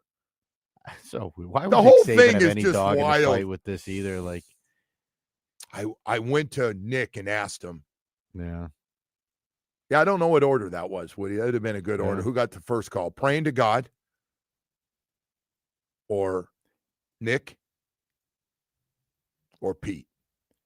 If I were him, I'd coach in the playoffs and then, figure it out from there. But if they couldn't wait, or whatever, I don't know. I think all those teams are like, hey man, we need to get it going. You know what's coming up? The thing opens up. National signings in a couple of days. We still got a chance to get some big 5-star guys can help us right away. We got transfer portal in less than a month now. Hey, man, we need to get this thing. We need to get some guys in place. Who do you want? Who you keeping? Who you doing? But money's not a problem. Anyway, hey, we've got a crazy story. EJ Manuel, ACC network analyst, is going to join us. Actually, ESPN college football analyst as well. We'll talk to him. We got a lot of stuff to get to with EJ. And Kyle Krabs is going to join us at 8 o'clock, talk about the Miami Dolphins. And the Heat last night, man, go 140 again for the 5th time this year. My God, they are just never. You talk about pleasant surprises on your teams. This Heat team is And somebody was at the game last night and called me about something else, just having a blast, going, oh, my God, I got to get off the phone. They scored again. Hey, right now I want to talk to you about the best tennis players in the world are heading to Miami for the first ever tennis event at Lone Depot Park on December 8th. That's next Monday. Top-ranked Carlos Alcaraz is coming to town. Not a bad way to start an event. And also Joao Fonseca going to be there as well. Brazilian teenager who's really good. Boy, he was bringing in big crowds at the Miami Open last year. Amanda Anisimova is going to be in town. She'll play Jessica Pegula. That ought to be a good one. 4th and 6th ranked women's players. And then you got yourself a nice event. Tickets are starting at $40 on sale now at martins.com/tennis. If you need a little tennis fix before the Miami Open, this is a good one. Watch 2 of the top men and 2 of the top women play in the same night, starting at just $40 on sale now. Again, at martins.com/tennis. It's coming up December 8th, next Monday. If you're interested in going, make sure you get your tickets today. Today's topics are sponsored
It's time for Hollywood's headlines. Without further ado, here's Hollywood. All right, Woody, what do you have for us today? All right, Joe. NFL Red Zone is kind of being sneaky here as they continue to ramp up their commercials. I did notice. Did you? I did notice when I got home. We're up to 16 commercials now that they aired. I remember we started with one. Yeah. Now we've wow, Woody, I'm so glad you said that. Here, man. I Things did are getting notice. Sneaky. Yeah. 4 minutes and 40 seconds For me to notice of commercials. in a world of commercials. I noticed. By the end of the season, we'll probably be up to 30 something. Yeah, and then right. next season we'll be up to 50. Right. Oh, man. All right. More trouble here in Cleveland, Joe. Dylan Gabriel's fiance. Oh, no. What happened? Well, there's obviously some issues there with the quarterbacks and the Shador Sanders thing. Oh, she didn't say something. She was on TikTok doing a video, and Oh, the caption underneath read, Browns lost, what's new? It's She just, put that? yeah, just adding fuel to the fire. He's here. lucky This he's is on the not- friggin' team, to be honest. I think the Browns are a mess, man, and to draft two quarterbacks like that and kind of make them go against each other, you're screwing up both Yeah. of them. I'm guessing Probably what those you're two doing, aren't but- hanging out like at night going, hey, you want to go they grab probably dinner hate each tonight? other. Yeah. And they should. Team's done a great job, and you got Deshaun Watson hanging out Yeah. with Shador. I'm sure that must just be a real pleasant quarterback room to be in. What a mess. All right. Speaking of a mess here, Joe, Eagles offensive coordinator Kevin Patullo came home and found his house egged after the Eagles struggled against the Bears. Ooh. The old eggs, man. Ugly on the house. performance. What That a, team, what a man, mutant fan base, by the way. It's That, just that Eagles fan yeah, base. no, That's rough. they want it now, and they Yeah. want more. We see a fan base complain more. They're a passionate fan base. I do know that. Like I follow I follow Cilio, and he's like a Philly guy now or something, and he just hates Jalen Hurts. Just despises him. Did you just throw out Cilio on me? Well, he's the only As an Philly media example? guy that I know, but because I follow his work, but whatever it is that he does, Well, you follow him. he's an entertaining follow. Okay, then that's he's- it. he's Okay. due to say some interesting All right. things every once in a while. Yeah, but I did see that. yeah, he hates Jalen Hurts. I guess I don't know, man. Their whole market does. I don't. I'd love to win a Super Bowl and be as good as they are this year. What are they still? 8-4? Yeah, I mean, I'd take that all day, but It is amazing, though. You bring Whatever. that team back, it looks completely different. Even now, defensively, they look bad. yeah. Not even Vic Fangio can help this thing right now. Let's see how they play when the playoffs Yeah, roll you're right. around. But See, got to get in there first. it's true. There are a lot of good teams, man. First of all, it looks like the West is going to get 3 teams in. NFC West got 3 9-win teams. Yeah. All right, I'm sorry, Woody. Go ahead. All right, Joe. We had a pretty severe injury here. Guy Fieri from the Food Network, Yeah. Diners, Drive-ins, and Dives. He was filming a show here, Flavortown Food Fight, and fell down some stairs, and he tore his quad muscle in half, clean in half here. man. He's 57 years old, by the way. Now, Yeah. had to go right to the hospital. Had to get surgery on this thing. I do like very that show. concerning. Love Diners, Drive-ins, and Dives. I can't believe I sit and favorite. watch that thing sometimes. And Why you know, can't you he believe it? It's an awesome randomly, show. like one day he's like in Reno, Nevada. I'm like, what? He finds some dive joint. he's from Vegas, I think. He Oh, went to UN. I know he went to UNLV. I didn't know that. Okay. But he finds little places, man, have great food, and Yeah, show's awesome. and man. he's the eating best. it, and I'm like, I'm getting hungry watching him just stuff Yeah. his face, man. Got to look good. So if I go travel places, I will look. They have a website where they show all the places he's been, and I'll try to seek out those places on occasion. I got a Something guy in my you should life. do when you travel. No. Jimmy Cefalo goes, hey, found a place for lunch. Leaving at 11. You found on the Food Network. He's got a show he goes to, a go-to show, and he's got places that are really good. All right. We'll end it here. A couple of cards, Joe. We got a Batman rookie card, which is the 1966 Topps Batman #1. There are no PSA 10s in existence, so a PSA 9 has hit the auction block here. You can bid on this thing right now if you would like. Bidding is already over $78,000 with 10 days remaining. God, for a Batman card. What cards are? Only 13, Joe, of the 2,400 plus that have been graded are PSA 9. No 10s exist. All right. Nobody held on to their Batman cards. And then I man. got one more for you here. Yeah. We got a Jordan and Kobe dual logo man card. Oh. They are already over $1 million on the bidding on this one. They're expecting this to get up to $3 million. Remember recently we had the dual logo man with Kobe and Michael that was autographed. That the Shark Tank guy bought. I think Kobe and MJ, just off the funeral that day they had, seemed real close. Oh, yeah, absolutely. I'm rewatching The Last Dance. I'm in the middle of it right now. Listen, don't tell me how it ends. I've only seen it 6 times. I'm I'm the same way. I'll turn something on. I can't turn the damn thing off. It was on in the hotel in Orlando. I had it on for 10 minutes. I got to watch the whole thing over again. So I started at the beginning. Hey, Woody, we got Kyle Krabs. I missed him. We didn't have him last week. I wasn't around. Anyway, Kyle will join us. We'll talk to him. It's been a couple weeks since we've had a chance to talk to him. I want to tell you about this, though, real quickly. Are you tired of all the stress, tired of the headaches, tired of just being tired? If you are, and you own a business, and it's just time, and you know it's time, you're reminded of it because everything's bothering you right now. And how many times you said to yourself, it's time. I got to figure out what this is worth, and I got to sell it. I'm done. I'm over it. Well, the main man, Anthony Caliendo at the Business Broker Experts, is the best business broker in Florida. Matter of fact, sent me a note a couple weeks ago saying, man, people from New York sending me all kinds of stuff, looking to buy a business in South Florida. Please, if you see something, let me know. And I was like, wow, he goes, a whole bunch of people. So, again, this guy's looking for businesses just like yours. Doesn't matter what size, doesn't matter how specialized. Call 1-800, the main man, and speak directly to Anthony. He doesn't just list businesses, he packages businesses to sell. Florida's booming right now. It sure is. A lot of people moving to South Florida and looking to buy a business. Anthony works with businesses of all sizes, never a problem. Plus, he has the strongest bank relationships to get you to the closing table fast, and a lot of testimonials about people that are very, very happy dealing with Anthony Caliendo, the main man. Hey, what are you waiting for? Hire the best. Call 1-800, the main man today, and let Anthony Caliendo, the main man, flip your biz and cash you out big. Call 1-800, the main man.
Some of the price detail, our lowest price. Visit us at Doral Kia or DoralKia.com. Starting with hoops, and the Heat blew out the Clippers 140-123. Norman Powell led the way with 30 points. Bam went for 27 and 14. Next up, Miami will head to Dallas to play the Mavs tomorrow night. And tonight, the Hurricanes will be on the road to play Ole Miss. Tip-off is at 9. The game can be heard on 560 a.m. Over to the Panthers, who will welcome in the Maple Leafs tonight. The puck drops at 7:30 from Amarant Bank Arena. The game can be heard on 104.3 FM. And in the NFL, Week 13 wrapped up with the Patriots beating the Giants 33-15 to win their 10th straight game. The Joe Rose Show continues now.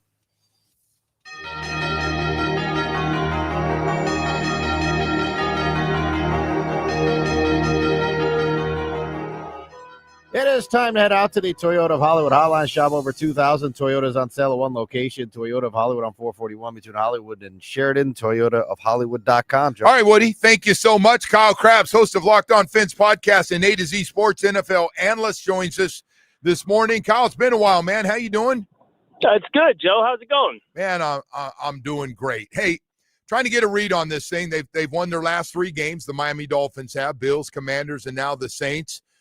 The last 2 have had a very interesting last 4 to 5 minutes to it. How do you look at the way this team's playing in their 3 wins right now so far?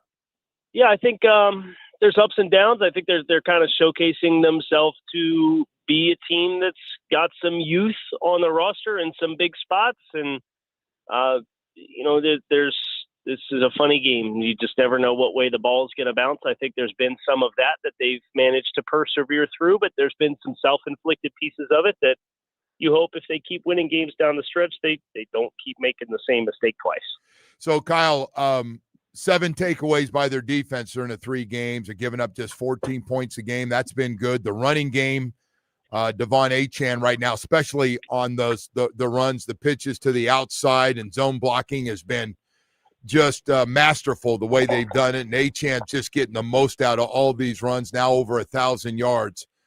But there's one part of this team that's not playing well, and it's the guy that's making the most money, Tua Tagovailoa. Yep. What are you seeing? I know I have my own thoughts. What are you seeing from Tua right now? I think when I watch Tua play, there's a few layers that I think compound what is somebody who has like a pretty clearly defined pathway to, if you're going to have success and if you're going to win as a quarterback, this is how you have to play. And, it feels like you go back to the preseason, him talking about his feet and listening to his feet leading him through his progressions. It just doesn't feel like that's really been in sync for a lot of stretches of this season. And I think that's applicable in this game. I was surprised they came out against New Orleans. His average depth of target on 23 pass attempts was 11 yards downfield. That's kind of the opposite of where he's been at his best this season. So I was a little surprised that they were looking to be so aggressive and push the ball in this.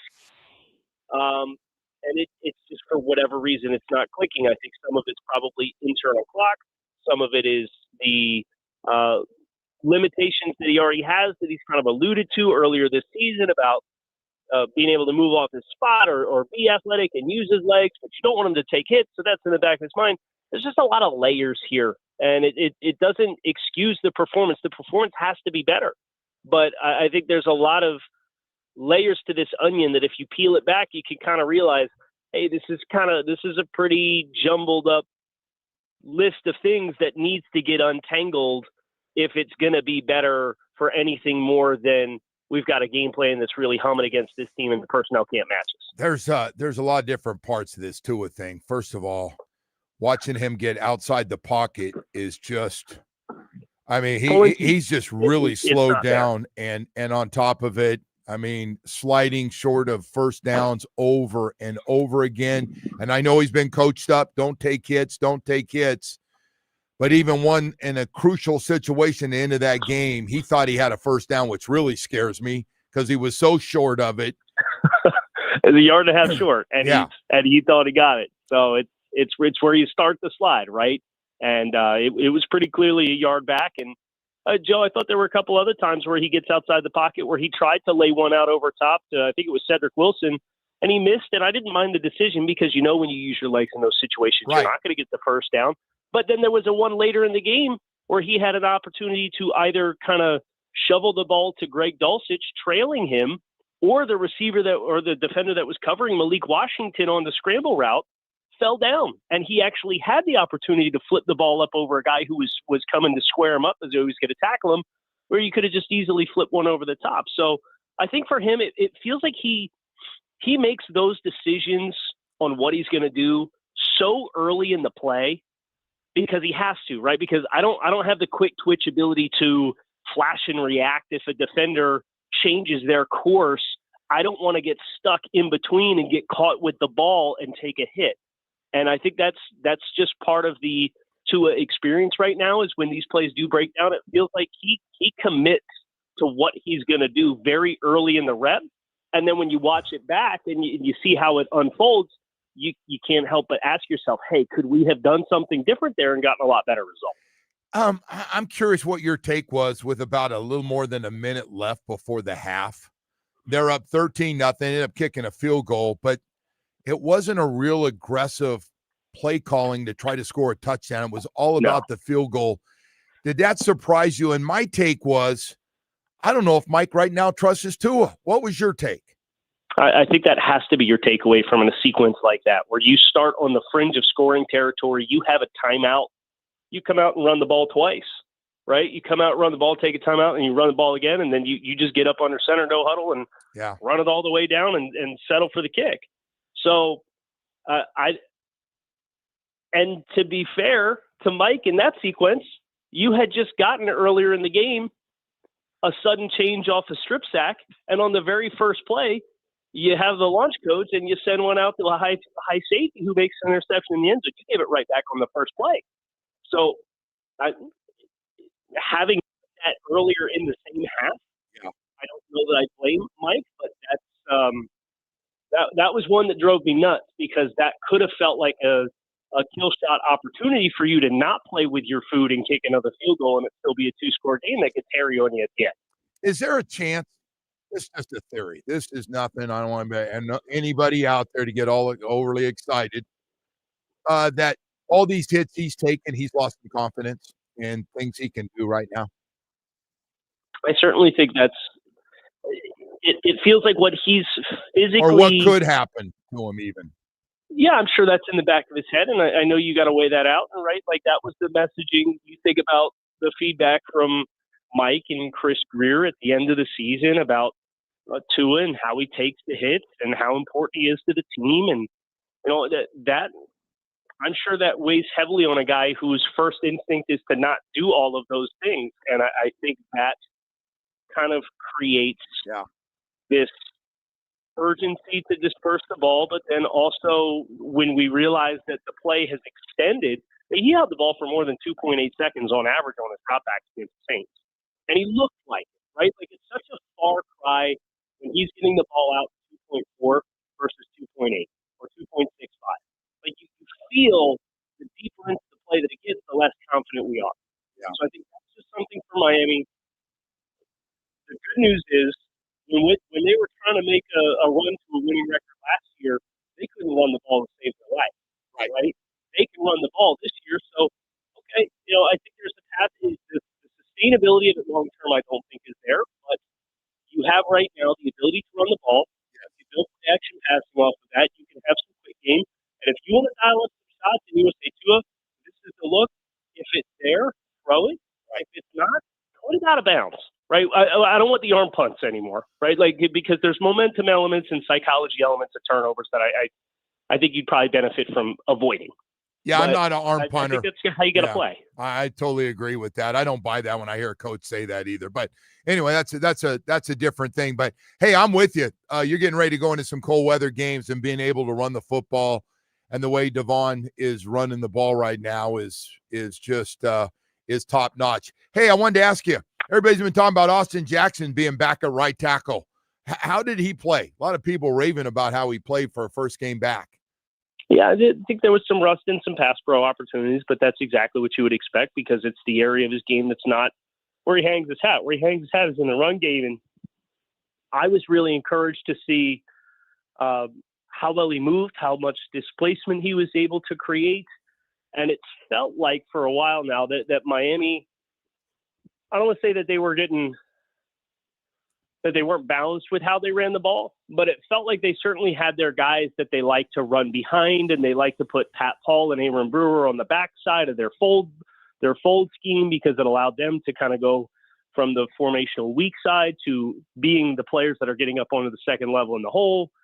Austin gives you some parallel to do those kinds of concepts going either way, because he is more dynamic than what Larry is. And I thought Larry played really well with, especially the past 3-4 weeks, as a guy who's a swing tackle and not necessarily your deferred starter. So I thought in that regard, Austin gave you a little bit more life, and I think the potential to be a little bit more diverse in how you have success with the athleticism of the tackles and your center, and then your guards are really just the guys that often on some of those concepts end up blocking back, and they've got a favorable angle, and it's like, okay, just don't get beat across your face. Hey, Kyle, so I wanted to ask you, looking forward, with Jordan Phillips, Kenneth Grant, and Zeke Biggers, have you seen enough to go, hey, those can be three pieces along with Zach Sealer going forward, that we can play in a rotation and we're going to be just fine? Have they shown you enough? Zeke Biggers, I know, has just started playing the last couple of weeks, but starting to make some plays, man. What are your thoughts? Yeah, and a big credit to him. It's the latest notch in the belt of Austin Clark, right? Defensive line coach, who I think is one of the better position coaches Miami's had in a long time. And that whole group, the poetry and the fact that the defensive stand is decided by a quarterback sneak on 4th and short that gets stuffed in large part because of a rookie and Jordan Phillips there in the A-gap that they try to run to. That's not lost on me relative to what the interior defensive line was playing like in the first month of the season. And to turn around and on November 30th, you're there at the point of attack and make a play to help win you the football game. I think that's awesome. I think that's a great young group. I think there's a really diverse set of skills. I think the thing that's going to determine for me long term whether or not there's a missing piece to that group from like a skill specific standpoint is how much growth we see from Kenneth Grant in a penetration style role. Because I think Biggers is really good with the length, and he's really powerful, and you've seen him be able to collapse some guys, but he's a large framed guy, right? And then you've got Phillips, who's a lot more compact and a lot more of a two-gap player, and a true nose skill set is what he plays with. And then Grant has the ability to be everything, but do you have that penetration pass rush threat? If you're going to go three edges on the field and one defensive tackle to rush the passer, right now it's Zach Sealer, but who's that player long term? And out of that group of guys, those three rookies, Grant has the best ability, in my opinion, with his physical skills to be that player, but we got to see how much he grows in that regard. But I'm very comfortable with that group as a nucleus long term. Yeah, it's been fun to watch, man, especially getting a chance to play now. And Jordan Phillips' passion, by the way, jumps up and down. I love it, man, the way they're running around. And I think Zach Sealer's had a big impact on those guys and the way to play, because he's running around and starting to make a lot more plays as well. By the way, how good Jordan Brooks? Holy crap. He's got a very strong case, and it helps that a guy like Fred Warner's not playing this year. But you'd have a hard time finding me tape of somebody at that position who's playing better football this season. Yeah, Jordan. amazing. Yeah. He's been incredible. Inside, outside, and by the way, leader. When things were bad, he was a guy saying, no, I'm not letting guys put their head. I think he's big on making guys accountable. And I always say this, man, when you're playing great, it's a lot easier to be talking to other guys and telling them how you feel, because they respect. They respect the guys that are playing at a high level no matter what. They're going, wow, look at this guy. This guy's been in the league, and he's leading the league in tackles, and we're not very good early in the year, and he's still playing his ass off. Nothing but great respect for Jordan Brooks. I'm with you on that one. Yeah, he's I don't know, off-ball linebackers really don't get a lot of love for the end of season accolade stuff, and you got a pass rusher, Myles Garrett, who's got a really good chance to break the single season sack record. So I don't expect him to like seriously be in that conversation. But if you're putting three names down on the list, he'd probably be the third guy on my list. Relative to positional value, there's guys that you acknowledge. Myles Garrett's probably going to win the award and get everybody's first place votes if he breaks his sack record. Hey, by the way, 13 sacks, 4 games. What about this New England Patriots story? I know the schedule. I don't care who you play. You win 10, 11 games in a row. I don't care who you play. I soft this, soft that, soft my rear end. That's impressive, man. Yeah, it's they have. I think Mike Vrabel has a saying. It's the stuff you win with, the stuff you lose with, and then the blank that gets you beat. And they have completely eliminated all of that blank that gets you beat. They play discipline. They play smart. They got some dynamic young players in the skill group to go along with Drake May, who's really coming into his own. The schedule's the schedule, but to your point, like the human elements of it, it's very easy psychology-wise for a team to reel off a bunch of games and have a team with a bad record come in and not play your best football. And I don't think they've done that yet. And they're be tough out in the postseason. I don't know that there's some absolute wagon juggernaut team that's going to railroad everybody in the postseason, but you can't help but nod and respect for what they've done. Yeah, man. If good enough to maybe get home field, it's looking more and more. I don't know what's going to happen in Denver. They got some tough games coming up, but man, that's impressive. Kyle, thank you so much, man. Really appreciate you coming on. My pleasure, Joe. It's good catching up with you. All right, buddy. Kyle Krabs, host of Locked On Fence podcast and A to Z Sports NFL analyst. Hey, we got more stuff. We're going to try to track down EJ Manuel, ACC network analyst, covers all of ESPN for college football. We'll hopefully talk to him here in this 8 o'clock hour, try to run him down a little bit here. He's on his way to Tampa, EJ. We got you, man. We got you. Hey, I want to tell you about Beverly's Jewelers. Oh, I stopped in yesterday. My 30-year anniversary. I cannot believe that woman stayed with me for 30 years. Hey, they got some great deals going on right now, man, for the holiday season. You can get this stunning 3-carat certified lab-grown diamond, VVS Clarity, e-color set in a custom-made 14-karat gold engagement ring for just $3,999. You know what I did? When I got there yesterday, I said, you have one. I want to see it. Because I tell everybody you got to go see it because it's amazing. And going, wow. He goes, yeah, we keep one in here so people can come in and see it. Somebody came in earlier and bought one. Hey, man, they're beautiful. Unbelievable. Everything you could want for just $3,999. That's what I call an engagement ring she's going to love, man. By the way, not only that, choose from favorite shape and larger sizes are available at similar savings. But hurry, this offer is for a limited time only and moving fast. And while you're there, just shop Beverly's Jewelers. Whether it's an engagement, whether it's an anniversary, a birthday, you can't go wrong. I've been going there, we figured out 35, 36 years. And I got to tell you, man, Jeff, Amanda, and the rest of them over there are going to take great care of you. They got a great staff. They really do. They can even make you a beautiful piece as well. They got something for everybody. Diamond studs, tennis bracelets, anything you could want. Up to 70% off select pieces during their holiday sale.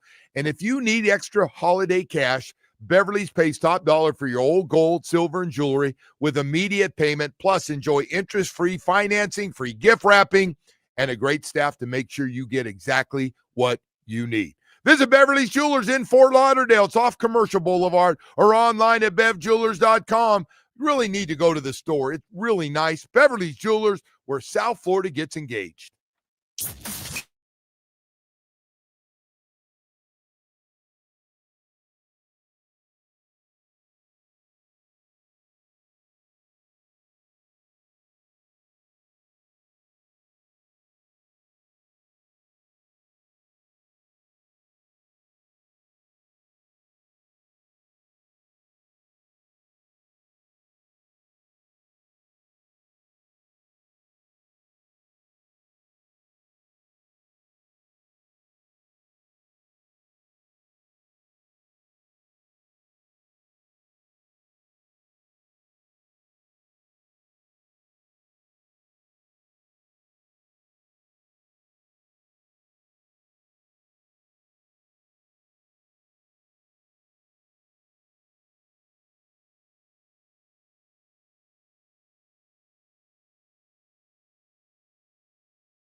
Joe, before we get back to it here, let people know the Welcome to Rockville Music Festival returns to Daytona International Speedway May 7th through the 10th, featuring Guns N' Roses, Foo Fighters, My Chemical Romance, Godsmack, and more.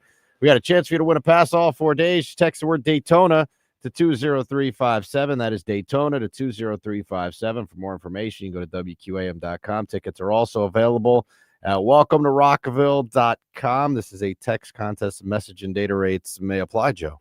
You know, Woody, you realize tomorrow is early National Signing Day? It's actually the big one.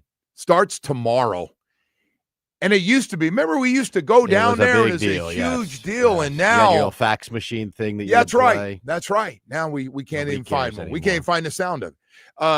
And the transfer portal has just Did you think the transfer portal, when it kind of started, I went, you guys, I didn't realize like half the rosters are going to like transfer.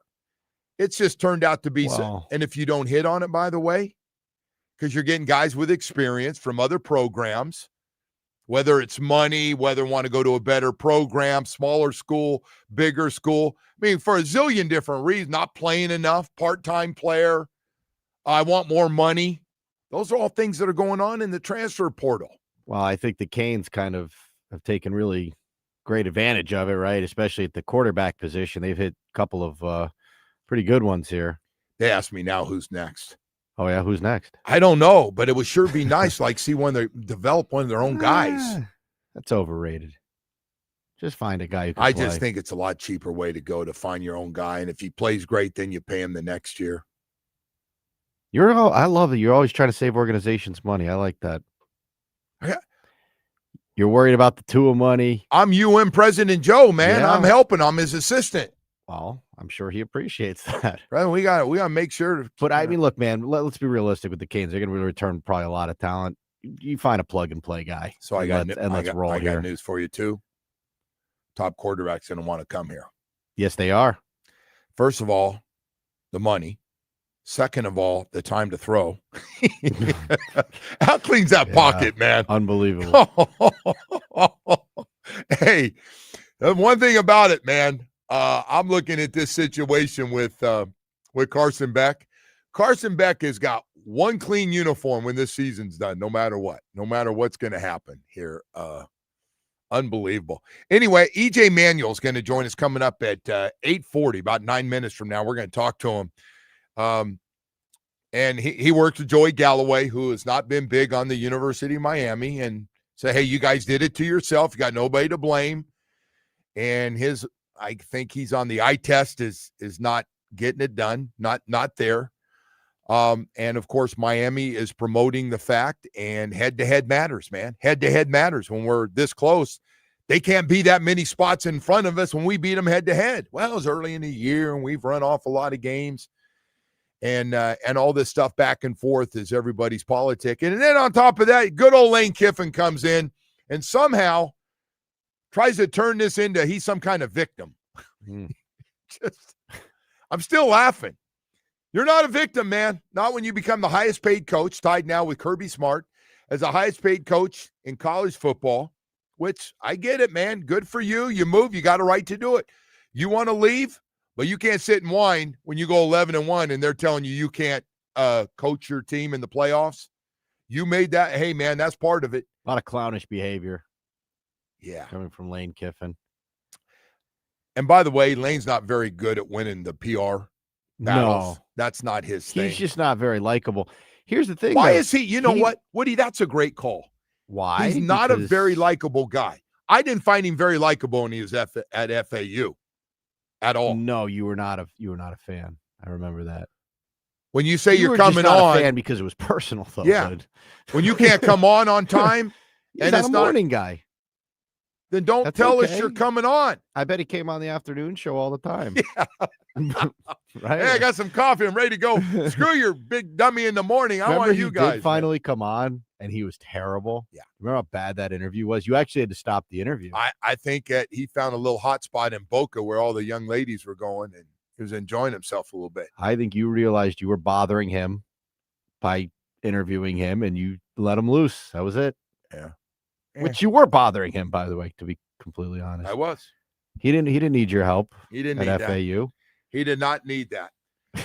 Hey, so let's go ahead and go to break so we can spend some time. We got to get. I know fans are asking yesterday. Hey, do we have a chance? Like, I got a chance. How do you feel about it? Not great. How do you feel about I feel great about the way they played the last 4 weeks to get to 10-2. I feel great. What they did to Pitt, dominated them. Yes, I felt great about that. But how do I feel the committee is going to vote on them? I don't feel good. What are you with me on that? Is that fair? Well, I think this week will be the same. It's the next week that I think will be very interesting to see. This is a good little teaser, though. Tonight's a good little teaser. Yeah. I just don't know if anything changes, right? Right. Next week. Well, by the way, a lot of really good teams had to come back late in the games to win, but I don't think it's going to matter. Eye test. Yeah, we got to start. We got to start eye testing everybody. Can't take a quarter off. Damn, everybody eye test us all the time. Let's start eye testing everybody else. Damn it. Hey, I want to talk about Michael Kotze at Choice Mortgage. Got an amazing offer. It's called the Hometown Heroes Program. It's helping first responders such as law enforcement, healthcare professionals, educators, firefighters, and military vets with up to $35,000 in closing costs and down payment assistance with low fixed rates and no prepaid penalties. Are you kidding me? Give Michael a call on his cell phone or text him 561-441-2730. Learn more. That's 561-441-2730 and learn more about the Hometown Heroes program. Hey, Michael Kotze is about getting you a rate, getting you a mortgage, getting you the lowest rates possible, and getting it done about halftime of the big banks. He's got a bunch of great programs for you to help you out, including debt consolidation, which is a big one for a lot of people right now. All you have to do is remember Michael Kotze at Choice Mortgage and call or text him. He works 7 days a week, 561-441-2730. 30-plus years of experience right here in South Florida. MLS 166254. Rates and terms subject to change daily without notice. He's an equal housing lender.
It is time to head out to the Toyota of Hollywood hotline. Shop over 2,000 Toyotas on sale at one location. Toyota of Hollywood on 441 between Hollywood and Sheridan. ToyotaofHollywood.com. All right, a guy that's got to walk it and talk it every day. One of the hot topics we've been talking about, EJ Manuel, ACC Network and college football analyst, joins us this morning.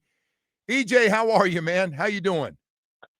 Joe, I'm doing good. And look, I hate to correct you, man. So I got promoted from ACC Network back in June. Now, I only tell you this because I have no dog in the fight when I say that. Obviously, I am an alum of Florida State. But at this point, Joe, the only thing I do for ACC Network is a podcast with Roddy Jones. And honestly, that was as a favor to the ACC Network. So Okay. I'm not going to lie, man. I try to extend myself from that title. So, yeah, I'm at ESPN now, Joe. Appreciate it. All right, bud. I'm sorry. Hey, that's on me.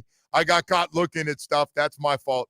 Hey, no worries. Hey, so let's talk about and you're working with Joey Galloway, and Joey's been very honest about how he feels this Notre Dame thing and the head-to-head and what are your thoughts on how this thing's going to go with having a chance to get in? Yeah, so, Joe, let's be clear, man. This is all BS. This whole thing with Notre Dame being in front of Miami, I've never believed in it from the first edition of the playoff rankings coming out. And truly, this is what makes people a bit turned off to college football playoff and really to college football, especially at this point in the season. Because, look, if you beat a team head-to-head, the same way, Joe, if we're playing, let's say, knockout in basketball, and you beat me, Joe, what happens? I'm out. You continue to play, and then if somebody beats you, you're out. Right. And so that's the ultimate way of looking at head-to-head. I don't get these metrics. I don't get the strength of record crap, the strength of schedule. You only got who's on your schedule. So I understand all these teams don't play each other, but when you do get the opportunity to see teams play head-to-head, and if that team beat the other team, the team that won should move forward and get that opportunity to play for a championship. So they're always talking about eye test now. We hear about eye test and who's playing and who looks like a playoff team. Miami's really picked it up over the last month, especially against Pitt in the last game. I wonder how much that helps to maybe make a jump when this is said and done. Yeah, well, look, it'll help. And I'll give you some quick stats here because I looked this up. So Miami and Notre Dame had a couple common opponents. So they played Stanford. Miami won by 35. Notre Dame won by 29. When they both played Pitt, Miami won by 31 this past weekend. Notre Dame won by 22. When they both played NC State, Miami won by 34. Notre Dame won by 29. So, again, the more metrics that the committee tries to use really in favor of Notre Dame just kind of pissing me off even more, Joe, because I'm like, I get that, Notre Dame belongs in the playoff, but so does Miami. You know what I mean? And so that's my whole deal. I hope that – and I was hoping – that the way Miami played against Pitt, being on the road, far from South Florida, it was 30 or 40 degrees. I think that matters. We all play sports and we all live here in South Florida. You go on the road and still house a team like that. You beat them by 30 points, man. I mean, that should tell you that this is a good football team. So I feel a bit bad, truthfully, for Coach Cristobal. And it's unfortunate, too. And I think this is also an ACC perception thing, Joe, that Miami's fighting against. If Miami's in the SEC, does this happen? If Miami's in the Big 12, does this happen? You know what I mean? And the fact that you lose by 3 to Louisville, you lose by 6 to SMU, basically in overtime. Yes. And really just a great play by SMU at the end of it with the interception. That shouldn't cause this team to not be able to compete for a championship. And even with this whole ACC championship deal, no disrespect to Duke. I understand they have the same record as Miami in conference, but if Miami is ranked way higher, because Duke's not even ranked, by the way, Joe, in the top 25, Miami should then be the team that gets the opportunity to play in the ACC championship game. So the tiebreaker stuff and the whole metric situation to me is all bullcrap. So feeling the way that you feel, and most of us feel the same way, like head-to-head is just such a powerful thing. It used to be, at least. How do you feel that committee? Because obviously the college football playoff committee's got final say on this. How do you think they vote? Well, here's the thing. Head-to-head has to be the only thing, right? Like, I understand if teams didn't play each other. For example, if Miami did not play Notre Dame, then you use other metrics. You use strength of schedule. You use strength of record. But if you get a chance to watch these teams compete in a 60-minute ball game and Miami comes out as the victor, they should be in front of them. As far as the committee, I have no idea, Joe. And truly, when I'm watching that show with you, the same way I'm watching my guy Joey Galloway up there as they bring out the rankings every night on Tuesdays, I'm usually befuddled as well. I really am. And it just doesn't make sense to me. And I have no disrespect for Notre Dame. I actually like Coach Freeman a lot. I think the fact that he's down on a run like this. Yeah.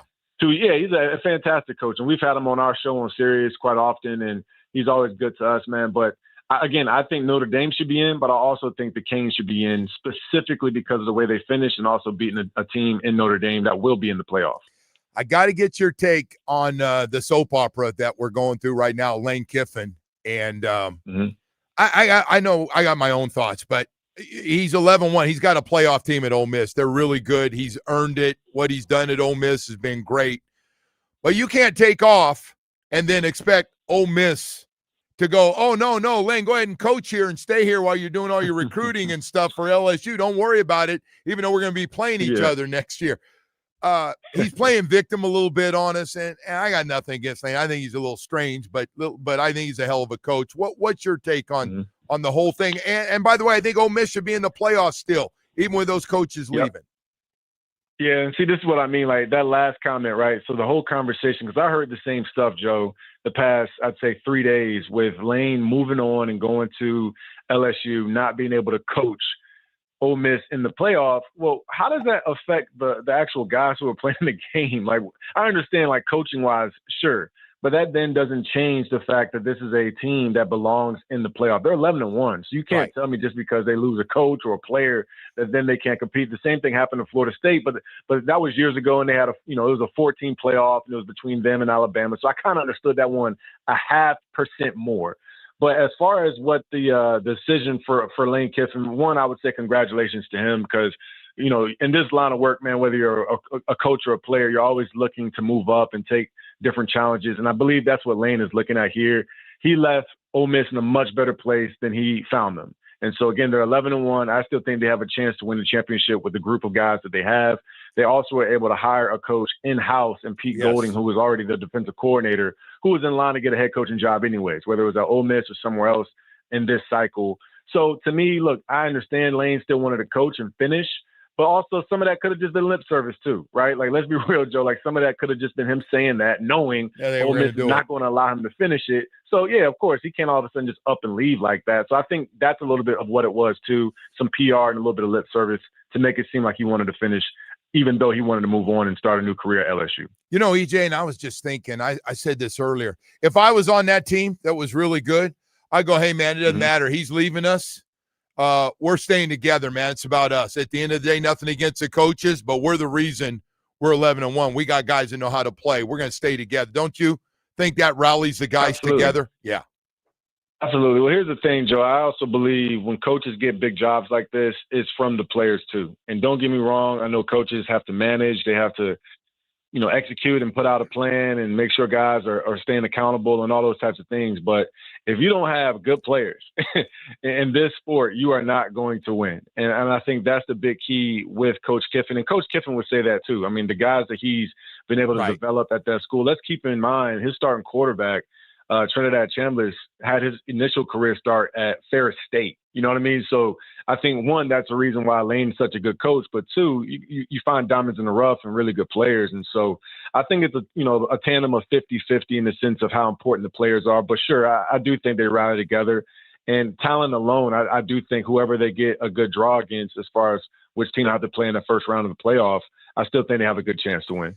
EJ, you know what's crazy? Tomorrow's National Signing Day used to be like the biggest thing we had on this show would be National Signing Day, as the 3, 4, 5-star guys are signing to Florida State, Miami. Where are they going? And all of a sudden, I think a lot of it because the transfer portal, which is January 2nd when it opens, it's kind of died out, which it's still so important. How do you look at National Signing Day now? Well, it's funny because it's certainly not as important as it was when I came out. And I came out in 2008, so it's almost 20 years ago, and I know times have changed. This is back when we used to use the old fax machines, Joe. I'm sure it was the same for you. You know what I mean? You sign your letter of intent, you fax it in, and then it was done. But I think the part that makes it a bit less how can I say, as important for high school kids is because they can transfer, man. So like, yeah, you might have a class of high school kids that come in for this cycle here in the early, recruiting signing period. But then, these kids might not even be on a team by August. You know what I mean? By August of 2026. And that's the part that to me is a bit like, as a fan, that part, kind of runs away from me a little bit. And in this line of work, I'll see a guy who will sign at Miami this year or sign at Florida State. And then you look up in 2 seasons, he's playing at LSU, he's playing at USC. And so I think that's the big difference. But it is still exciting for these young men to get an opportunity to sign, to know where they're going to spend their next at least 6 months, I guess, considering that they can always transfer out if they want. But yeah, it's still a big deal because you work hard as a middle school, high school player, and now you get this opportunity to sign to a big school and go play some college football. Hey, and I'll leave you with this. How bad a shape is college football and the NCAA in right now, in your opinion? I'm sure you get asked about it all the time with all this stuff, and we've gone down to at least one transfer portal now, but it's a window, but it's just, I don't know how we get it all cleaned up or if it needs to. How do you look at it? Yeah, well, Joe, I don't think it's in a bad spot. I actually think it's in a much healthier spot considering the amount of parity throughout all of college football, right? We had Clark Lee, head coach of Vandy, on our radio show yesterday, and I talked about that, like the fact that Vandy, UVA, Indiana, I mean, these are teams that are in the top 25, whereas in the past 20, 30 years, it wasn't like that. You know what I mean? Shoot, even Miami, the way that you guys have jumped up in the top 10 and been consistent the past 2 seasons, I think is great for college football. So I do think overall, as far as talent, as far as teams being able to offer funds to players and kind of level that playing field, because let's be real, Joe, I know a lot of these great teams in the SEC, I'm not going to call out names, but they've been paying guys for years. Even when I was coming out, I was offered. I was offered. No, I money, always say it too. I always say the it same thing, man. I'm with you. Yeah, come on, man. And so now that everybody can offer some money, I think players aren't necessarily just signing to the same 8 schools. And so I think for that part, it is fun. But here's the other part for the NCAA that makes it hard for them is they got to be fluid because it's constantly changing. There's constant loopholes with all the rules that we have. And if we have rules from 2001 that are now being used in 2025 where the landscape is completely different, then I think it just needs some updating. So, again, we just got to be fluid. And but ultimately, the best teams need to be in this playoff, and I believe the Miami Hurricanes are one of them. EJ, thank you so much, man. I appreciate you coming on today. If you ever need me, you let me know. Of course. Thank you, buddy. Hey, Joe, real quick before I go. So, again, I heard your voice as I was at the Dolphins game this past Sunday, and then that's what made me text you. And then I saw that I didn't reply to your text. So, my guy, I apologize. Hey, no problem at all. EJ, thank you, man. Take care. You're the best, man. Take care. All right. EJ Manuel joining us, ESPN College Football. Man, a lot of good stuff going on. We got to go to break. We'll be right back after this. Today's top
This update is brought to you by Doral Kia, home of the price seats, our lowest price. Visit us at Doral Kia or DoralKia.com. Starting with hoops, and the Heat who blew out the Clippers 140-123. Norman Powell led the way with 30 points. Bam went for 27 and 14. Next up, Miami will head to Dallas, play the Mavs tomorrow night. And tonight, the Hurricanes will be on the road to play Ole Miss. Tip-off is at 9, and the game can be heard on 560 AM. Over to the Panthers, who will welcome in the Maple Leafs tonight. The puck drops at 7:30 from Amerant Bank Arena, and the game can be heard on 104.3 FM. And in the NFL, Week 13 wrapped up with the Patriots beating the Giants 33-15 to win their 10th straight game. Week 14 begins on Thursday with the Lions and Cowboys. 10 straight for New England. Amazing. That one stings, by the way. That stings really bad. Hey, did anybody think they're going to overtake No. the Buffalo Bills this year? Did anybody go, no, the Patriots, the best team in the AFC? And by the They way, were the trendy offseason pick. A lot of people thought they were going to be a lot better, but yeah, but we've been in that situation. We had a lot of money, a lot of draft picks, and we weren't moving ahead of the Buffalo Bills. Anyway, so that looks like that's about ready to come to an end unless Buffalo somehow, and Buffalo does have one more game. They got to go to New England and play. Not that it matters the way they're playing right now. By the way, I got to say something about the Giants. I saw the highlights most of it this morning. I have never seen a kicker completely miss. He stubbed his foot behind the ball and never kicked it. About what, a foot behind the ball, and it just came to a stop. very unusual play. That doesn't happen to an 8th grade kicker who's kicking in for first time in a game. That doesn't happen. It doesn't happen to the people that kick on College game day. How the does McAfee kick? Yeah, the kid. That's right. They pull people out of the crowd. The They don't do engineer that. students don't do Yeah. that. How the hell did that happen for a guy? I've never seen that. And by the way, the other thing is Jackson Dart. Look at, man, I know you're a tough guy. He ran down the sideline last night instead of getting out of bounds, and he got the you-know-what. I wanted to say the S word so bad. Well, he already has, one concussion this year? Well, he got jacked. Yeah, I mean, he got drilled, and the whole team's come on. Get out of bounds. Yep. He is truly the tough guy stuff better act, or he's going to be with that running back. They won't see 3 years in this league. He and his running back buddy. Scattaboo right now. He's doing the WWE stuff, man. That's more important. But this quarterback thing, that's the way I play. You're not Josh Allen, brother. You're just not Josh Allen. I know you're great. You like the Giants thing, and you're the starter, and everybody loves you. You better change the way you play. You won't sniff. You'll never see a healthy season, ever, playing that way. You see what they're debating? They're debating if the Patriots are benefiting from their schedule. Of course they are, but they're good. Yeah, 10 straight. You can't play 10 straight bad teams. No, I agree. Not that many bad teams out there. There's a lot of mediocre teams this year. That's for sure. Well, look at all the teams that are 500. No, we've got these are the teams that are usually the top in the league, and there are a 500 teams out there. Last week beat the Rams. The Panthers, yeah. We almost beat them. Remember back in the day? We did almost beat them. Close. That was one of the close ones, right? Yeah, we didn't get crushed in that one. No. But that was back when the Panthers were terrible. Now they're actually pretty decent, it seems like. That was when the whole thing got started with the running back. Rico Dowdle, yeah. He run for he hadn't 200 stopped. on us, yeah. He hasn't stopped. It's true. He's like, we got him going. We got it going, Yeah, though. we He said, let me get a jump-started him a good little start bit, against yeah. them. Wish we could play him now. He wouldn't get that. I swear. Anyway, we so you're right, Woody, to your point. Yeah, there is what do we got? We got 12 teams at 8+ wins in the league. And then you got the Baltimore and Pittsburgh, same record, going to play each other. Going to play twice now. This first of two. One of them's going to drop back to the Dolphins if the Dolphins beat the Jets. Can't make that up. How bad does Belichick look in all this, by the way? So the Patriots, so Brady leaves and goes and wins the Super Bowl, right? Then the team falls apart. He leaves, and now they're the best team, arguably the best team in the league again. I have a couple of thoughts on that. First of all, if Belichick would just coach and we got out of the other business, which he wasn't going to do, he's an old school guy who's running everything. Picking the players and all that. And now you got somebody that's drafting well Mm-hmm. and hit on the free agent players. And you put that combination together. It's a nice jump. And the biggest one is, can't say it enough, it's a broken record on this show. They hit on a quarterback. This friggin' Drake May thing, and there's a lot of football left. I'm not handing him the MVP. No, but he's played very well. What a story. Yeah. What a great story. Yeah, man, this Just This shows been great. Belichick's real impact, though, on the whole deal, right? he's got other problems right now. Yeah, he does. He's got a girlfriend that's into cheerleading. He's got to go to those events and a lawsuit, and a- apparently. a 4-8 team. And She's by the way, suing Pablo. Good luck with Good that. luck, yeah. I hope she does, by the way. I hope she does, because they said it'll open her up. Like, they're going to have to, do all the, discovery and all that. boy, I got so- to tell you, the old guy must have found out the little guy works again, because there's got to be some. I'm not trying to be. How I does a understand what guy you're saying. 50-something years fall madly in love like this? Well, the family doesn't seem to like her very much. No, they can't. Hey, you know stand what her. it is? It's a fortunate thing, though, that the team is so bad, because they've kind of faded into the background a little bit, right? Like, if I asked you right now what North Carolina's record is, I'm guessing you don't know. 4-8. All right, well, maybe you've been following it I closely followed it. enough then. But, they have, you would admit, faded into the background, right? Not even a. Yeah, And ESPN was praying for them to be good. They wanted that said- so badly. They're killing, by the way, his general manager, Mr. Lombardi. They're Yeah. killing him for the talent that he went out and got. He said most of those guys can't play. Like, they went out and paid money for what? What did you see when you're? He's never done this. Do you remember their first game of the season? It was like alone on national TV. And they scored right They off the scored bat. right on the first drive. And they're they got showing blown out. everybody cheering. MJ, right? MJ, Yeah. Lawrence Taylor. Oh, yeah. Everyone High was five, there. two of the great North Carolina, maybe the two greatest, And the girlfriend's in there. and the girlfriends. And then they put it about just- 50 it straight on. snowballed them. so badly. It was bad.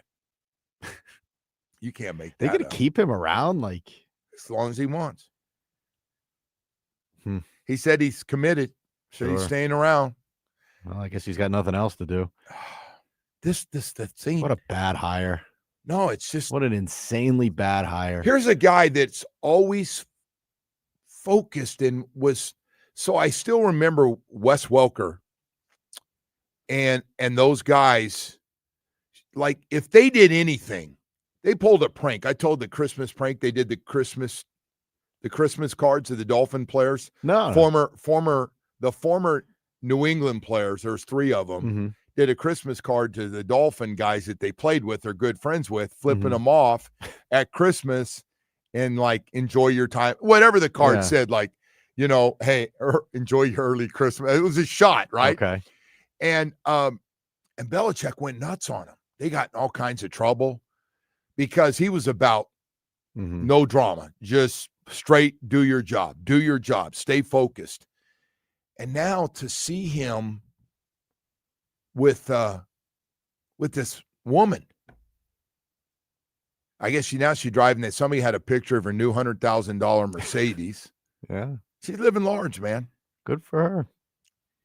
Wait till he croaks. She's going to be really. Do you ever think we see a living large. picture of Belichick on the beach holding her up as a mermaid? You might try that with your granddaughter or something, like, having fun at a family down at the beach. Well, he looked like he was supporting his granddaughter at that weird cheerleading competition. I didn't know that they did adult like pickup leagues for cheerleading. By the way, I'd never heard of that either. I'm so glad you said like that. I know people are out playing pickup ball and stuff, and softball and basketball and whatever. We're not good enough to be NFL cheerleaders, but we'd like to be cheerleaders, and just because we did this when we were in high school. Huh? Or rec league. By the way, can I do this too for just a second? Sure. I took my my granddaughter, speaking of cheerleaders, Mhm. she had a Dolphin cheerleading outfit, cute as can be, Ari. Okay. And the Dolphins were nice enough to let her come in and hang out with the cheerleaders. They were so nice. Oh, that is nice. I gotta tell you, it made the whole day. It just That's good. made the whole day. It was raining. It was a crappy day out for a while. And they couldn't have been nicer to the Dolphin cheerleaders, who stay undefeated every game because they're beautiful. They're very talented. And no matter what the product looks like during the 3-hour game. They win.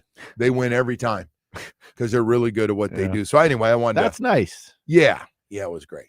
Oh my God, my granddaughter. She's on a super high, man. She was like, she didn't see any of the game, and she just watched the girls as they rotated around to her area where she was. Mm-hmm. It was doing the cheers. It was very funny. Yeah. That's the grandfather. Professional cheerleading there. Professional cheerleader. Not the amateur. So what do they call that? What she's doing with this rec league for girls that just want to be? You were a good they called it cheerleader. adult co-ed recreational cheerleading or something. Yeah. Wow. We shouldn't laugh. We'll probably get in trouble for laughing. No. Whatever. There are professional cheerleaders, though. You're right. No, of course they're professional. And they have like cheerleaders. hundreds of young women try out for it every year. The Heat dancers. Great. They do a nice job. Yeah. The whole group is good. The Belichick thing was a little unusual. It's just weird to see Bill sitting there watching these. It'd be fine if it was his granddaughter. No, but Bill in the spare time. If it was his granddaughter and he was out there supporting her at a cheerleading competition, all right, that's a nice thing to do. I'm guessing for Bill Grandpa. never had time to do that like before, because he was all in, man, as a coach. He was over the top. He was a guy who worked a zillion hours. Well, the North Carolina team looks like a team where their coach they're part He time. looks like, won't be here for this. I got a little cheerleading deal I got to go to. All right, coach. Let Michael Lombardi run everything. Like you see Mario do part time over there. Can you imagine? Don't worry about him. Yeah, right. He's out recruiting right now. He didn't even have time to talk to anybody today. He's out trying to grab some guy up in Palm Beach and make sure. My God, a part-time coach. So how hard we hitting the signing day tomorrow? Well, I don't even know how to treat it. I didn't know it was happening until you brought it up today. Exactly. So, I don't have any plans for it at the moment. It used to be like, hey, it was fun. Yeah, it was good. The top guys in South Florida going to be, and we got some 5-star guys down here. Of course we do. A lot of 4-star, a lot of 3-star. I'm tired of the star thing. Why? Wasn't Malachi, what did he say, 3-star? Yes. Okay. Well, the star thing that can go away with the playoff committee. Well, Jeremiah Smith was a 5-star. All right. Well, they were right on him, I suppose. Hey. What is this? Win some, lose some? Reuben Bain was between a 4 and a 5-star. How's he look? More 5-star than Unbelievable. 4, yeah. Hey, man, right now, I want to tell you about Baptist Health South Florida for just a second here. What a great sports medicine program they have put together.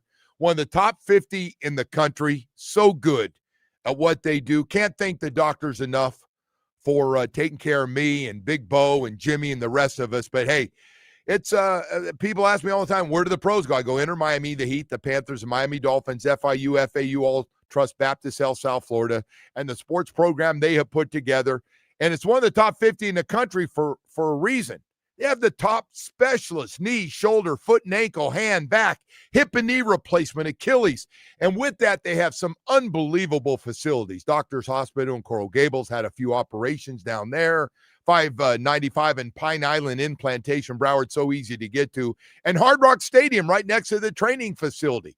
They got it rolling. All you have to do is visit baptisthealth.net/ortho. One goal every day. It's about getting you healthy, back out playing the sports you love the most. Today's topic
Expo Park. Next Monday, we got a chance to win tickets to see the men's number 1 ranked Carlos Alcaraz, the women's number 4 ranked Amanda Anisimova, and more.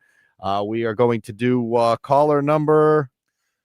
I don't know. How about 5? Caller number 5, Caller number 305-567-0560. We'll get you a pair of tickets. Watch some tennis. That's going to be fun. That's next Monday, 7 o'clock. And I got to tell you, I love watching Alcaraz play. One of my favorite athletes to watch. Now, you got to love tennis, obviously, and the girls, both outstanding. So a lot of great stuff. You get a chance, and you need a little tennis fix before the Miami Open. Can't wait for that, by the way. When is that, man?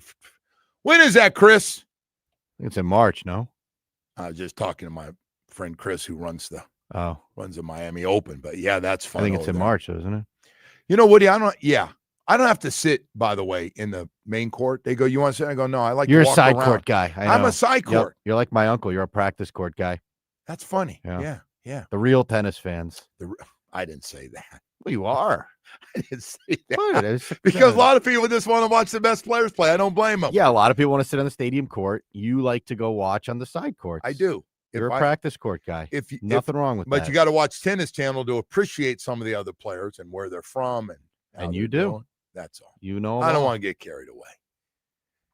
I don't want, but I do. You're like a proud father out but there. I do you watch your players come up. I do enjoy playing. Hey, by the way, once again, I want to say this. I know the high schools are already in for the day, but third round of high school playoffs, semifinals. We've got 9 South Florida teams left in Dade, Broward, and Palm Beach. And just a quick shout out to St. Thomas Aquinas and Chaminade and Cardinal Gibbons. West Broward, congratulations to them. Big win against Southridge. American Heritage Plantation and representing Dade County in the semifinals. Northwestern and Palmetto still alive. And up in Palm Beach, Cardinal Newman and West Boca.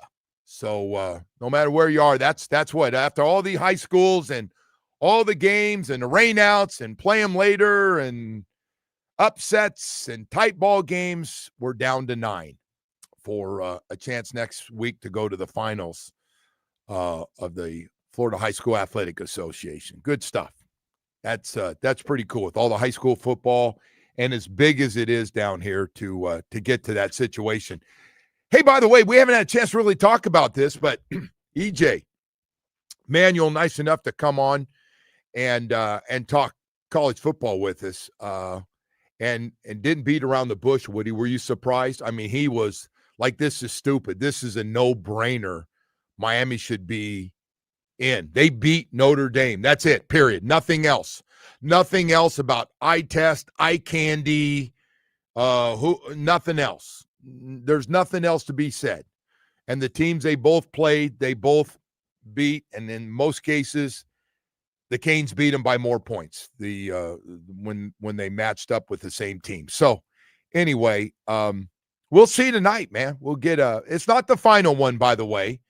But tonight will be another committee will come out with their top 12 teams and see if Miami, after the win against Pitt, the way they've dominated the last 4 weeks, beating teams up, see how they do.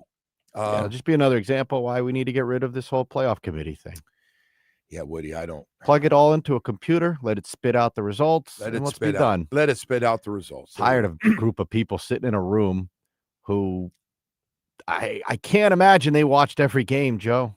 I'm sorry, man.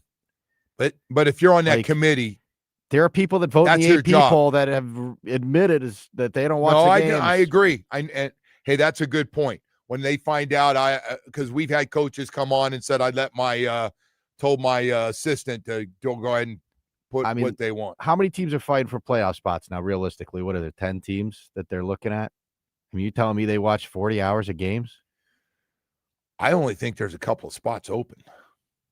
You still got to watch the other teams. You still got to rank them. I think the SEC's got 5 locked in. Fair. So you say, okay, they're locked in. Let's not watch them anymore. No, I just don't like this system at all. Hell, we got people here that watch all the games. We got people listen to us to watch college football religiously. Yeah, they watch on Saturdays, Joe. But I'm talking about actually watching all the games to see this nonsense eye test that they keep talking about. Not watching the highlights, not, hearing it secondhand. Like, are they sitting and watching all the games? Look it, man. I know it's easy to rip this thing. But if you're on that committee, you had to be asked, you got to be all in on this. This is not a vote because you work at a media outlet.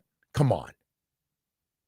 I don't even know what it's made up of. It used to be what, former ADs or yeah, like they have time to sit around and watch college football. Yeah. I don't 20, 30 hours. I don't know. Just let the computers decide it, man. Find out what you think is the most important, make an algorithm, plug the teams in, and be done. Yeah. We don't have to do this. They're going to have one of these clowns get up on TV tonight and start trying to explain themselves. You like know the guy last week, the 6'7" guy. Yeah, he's gonna definitely joke, man. They're gonna hit you with the eye test, and we looked at all their body of work and their losses and their wins and strength of schedule, all that stuff. You're gonna hear all that stuff. All right, real quick before we go to Kyle, this guy says Harold will get this reference. The giant kicker kicked the ball like Charlie Brown does on Peanuts. There you go. It's a good one. Yeah, very good. Oh. I've never seen that. Would you ever seen it before? No, we have it up on the YouTube screen now. I've never seen that ever. He stubbed not his in foot. A college it game. Just stopped. No, like you get cut for that. I would think yes, probably. That's a get cut moment. They probably could have sent them off there right then and there. We'll find out. Was he 21 at 22 coming into that game or something? I don't know. That was a weird one. That dumbass quarterback running down the sideline, taking those hits. Just stupid, knowing you're going to get hit. I don't know what you proved, how your body travels when you get hit like that down into the bench. Atlantic Men's Clinic, ED and low T is nothing to mess with, folks. And if you're going through it, you don't have to. No, sir, not with Atlantic Men's Clinic. Guys, listen, ED and low T is going to happen to every guy out there. It happened to me. It will happen to you. So laugh all you want about me. I had full-blown low T. Energy level was shot. Wasn't working out, gained 20 pounds, was eating everything I could see, and living on the couch. ED happened right behind it. Sex drive was hit and miss, and then it was gone. Hey, if you're going through it, bottom line is, and I didn't know what I was going to do. All I know is when I found out about Atlantic Men's Clinic and they took me down there, I got the PSA test. I met with the professionals, and they made me feel a lot better besides being really knowledgeable how to fix it. They explained to me every man out there is going to have low T and ED. Everybody. Sooner or later. Some guys in their 40s, some in their 50s, some in their 60s, but it's going to happen. The question is, do you want to get rid of it? You can. When you get the PSA test, when you go to Atlantic Men's Clinic, you meet with their professional staff, and they put together, after seeing all the results of the testing, they will put together a program that is going to get you great results fast, great results quickly. With 7 locations in South Florida to serve you, including a brand new one in Hollywood. Call them today. It's the most important appointment is the first one, 877-455-7300. Tell them Joe Rose said to give them a call. You want to get on the plan. You heard great results. Does it really work for Joe? Does he really come here? Because some of you do that. Visit AtlanticMen'sClinic.com. Hey, it works. You're going to get great results and be very happy. The Joe Rose Show is presented by Locked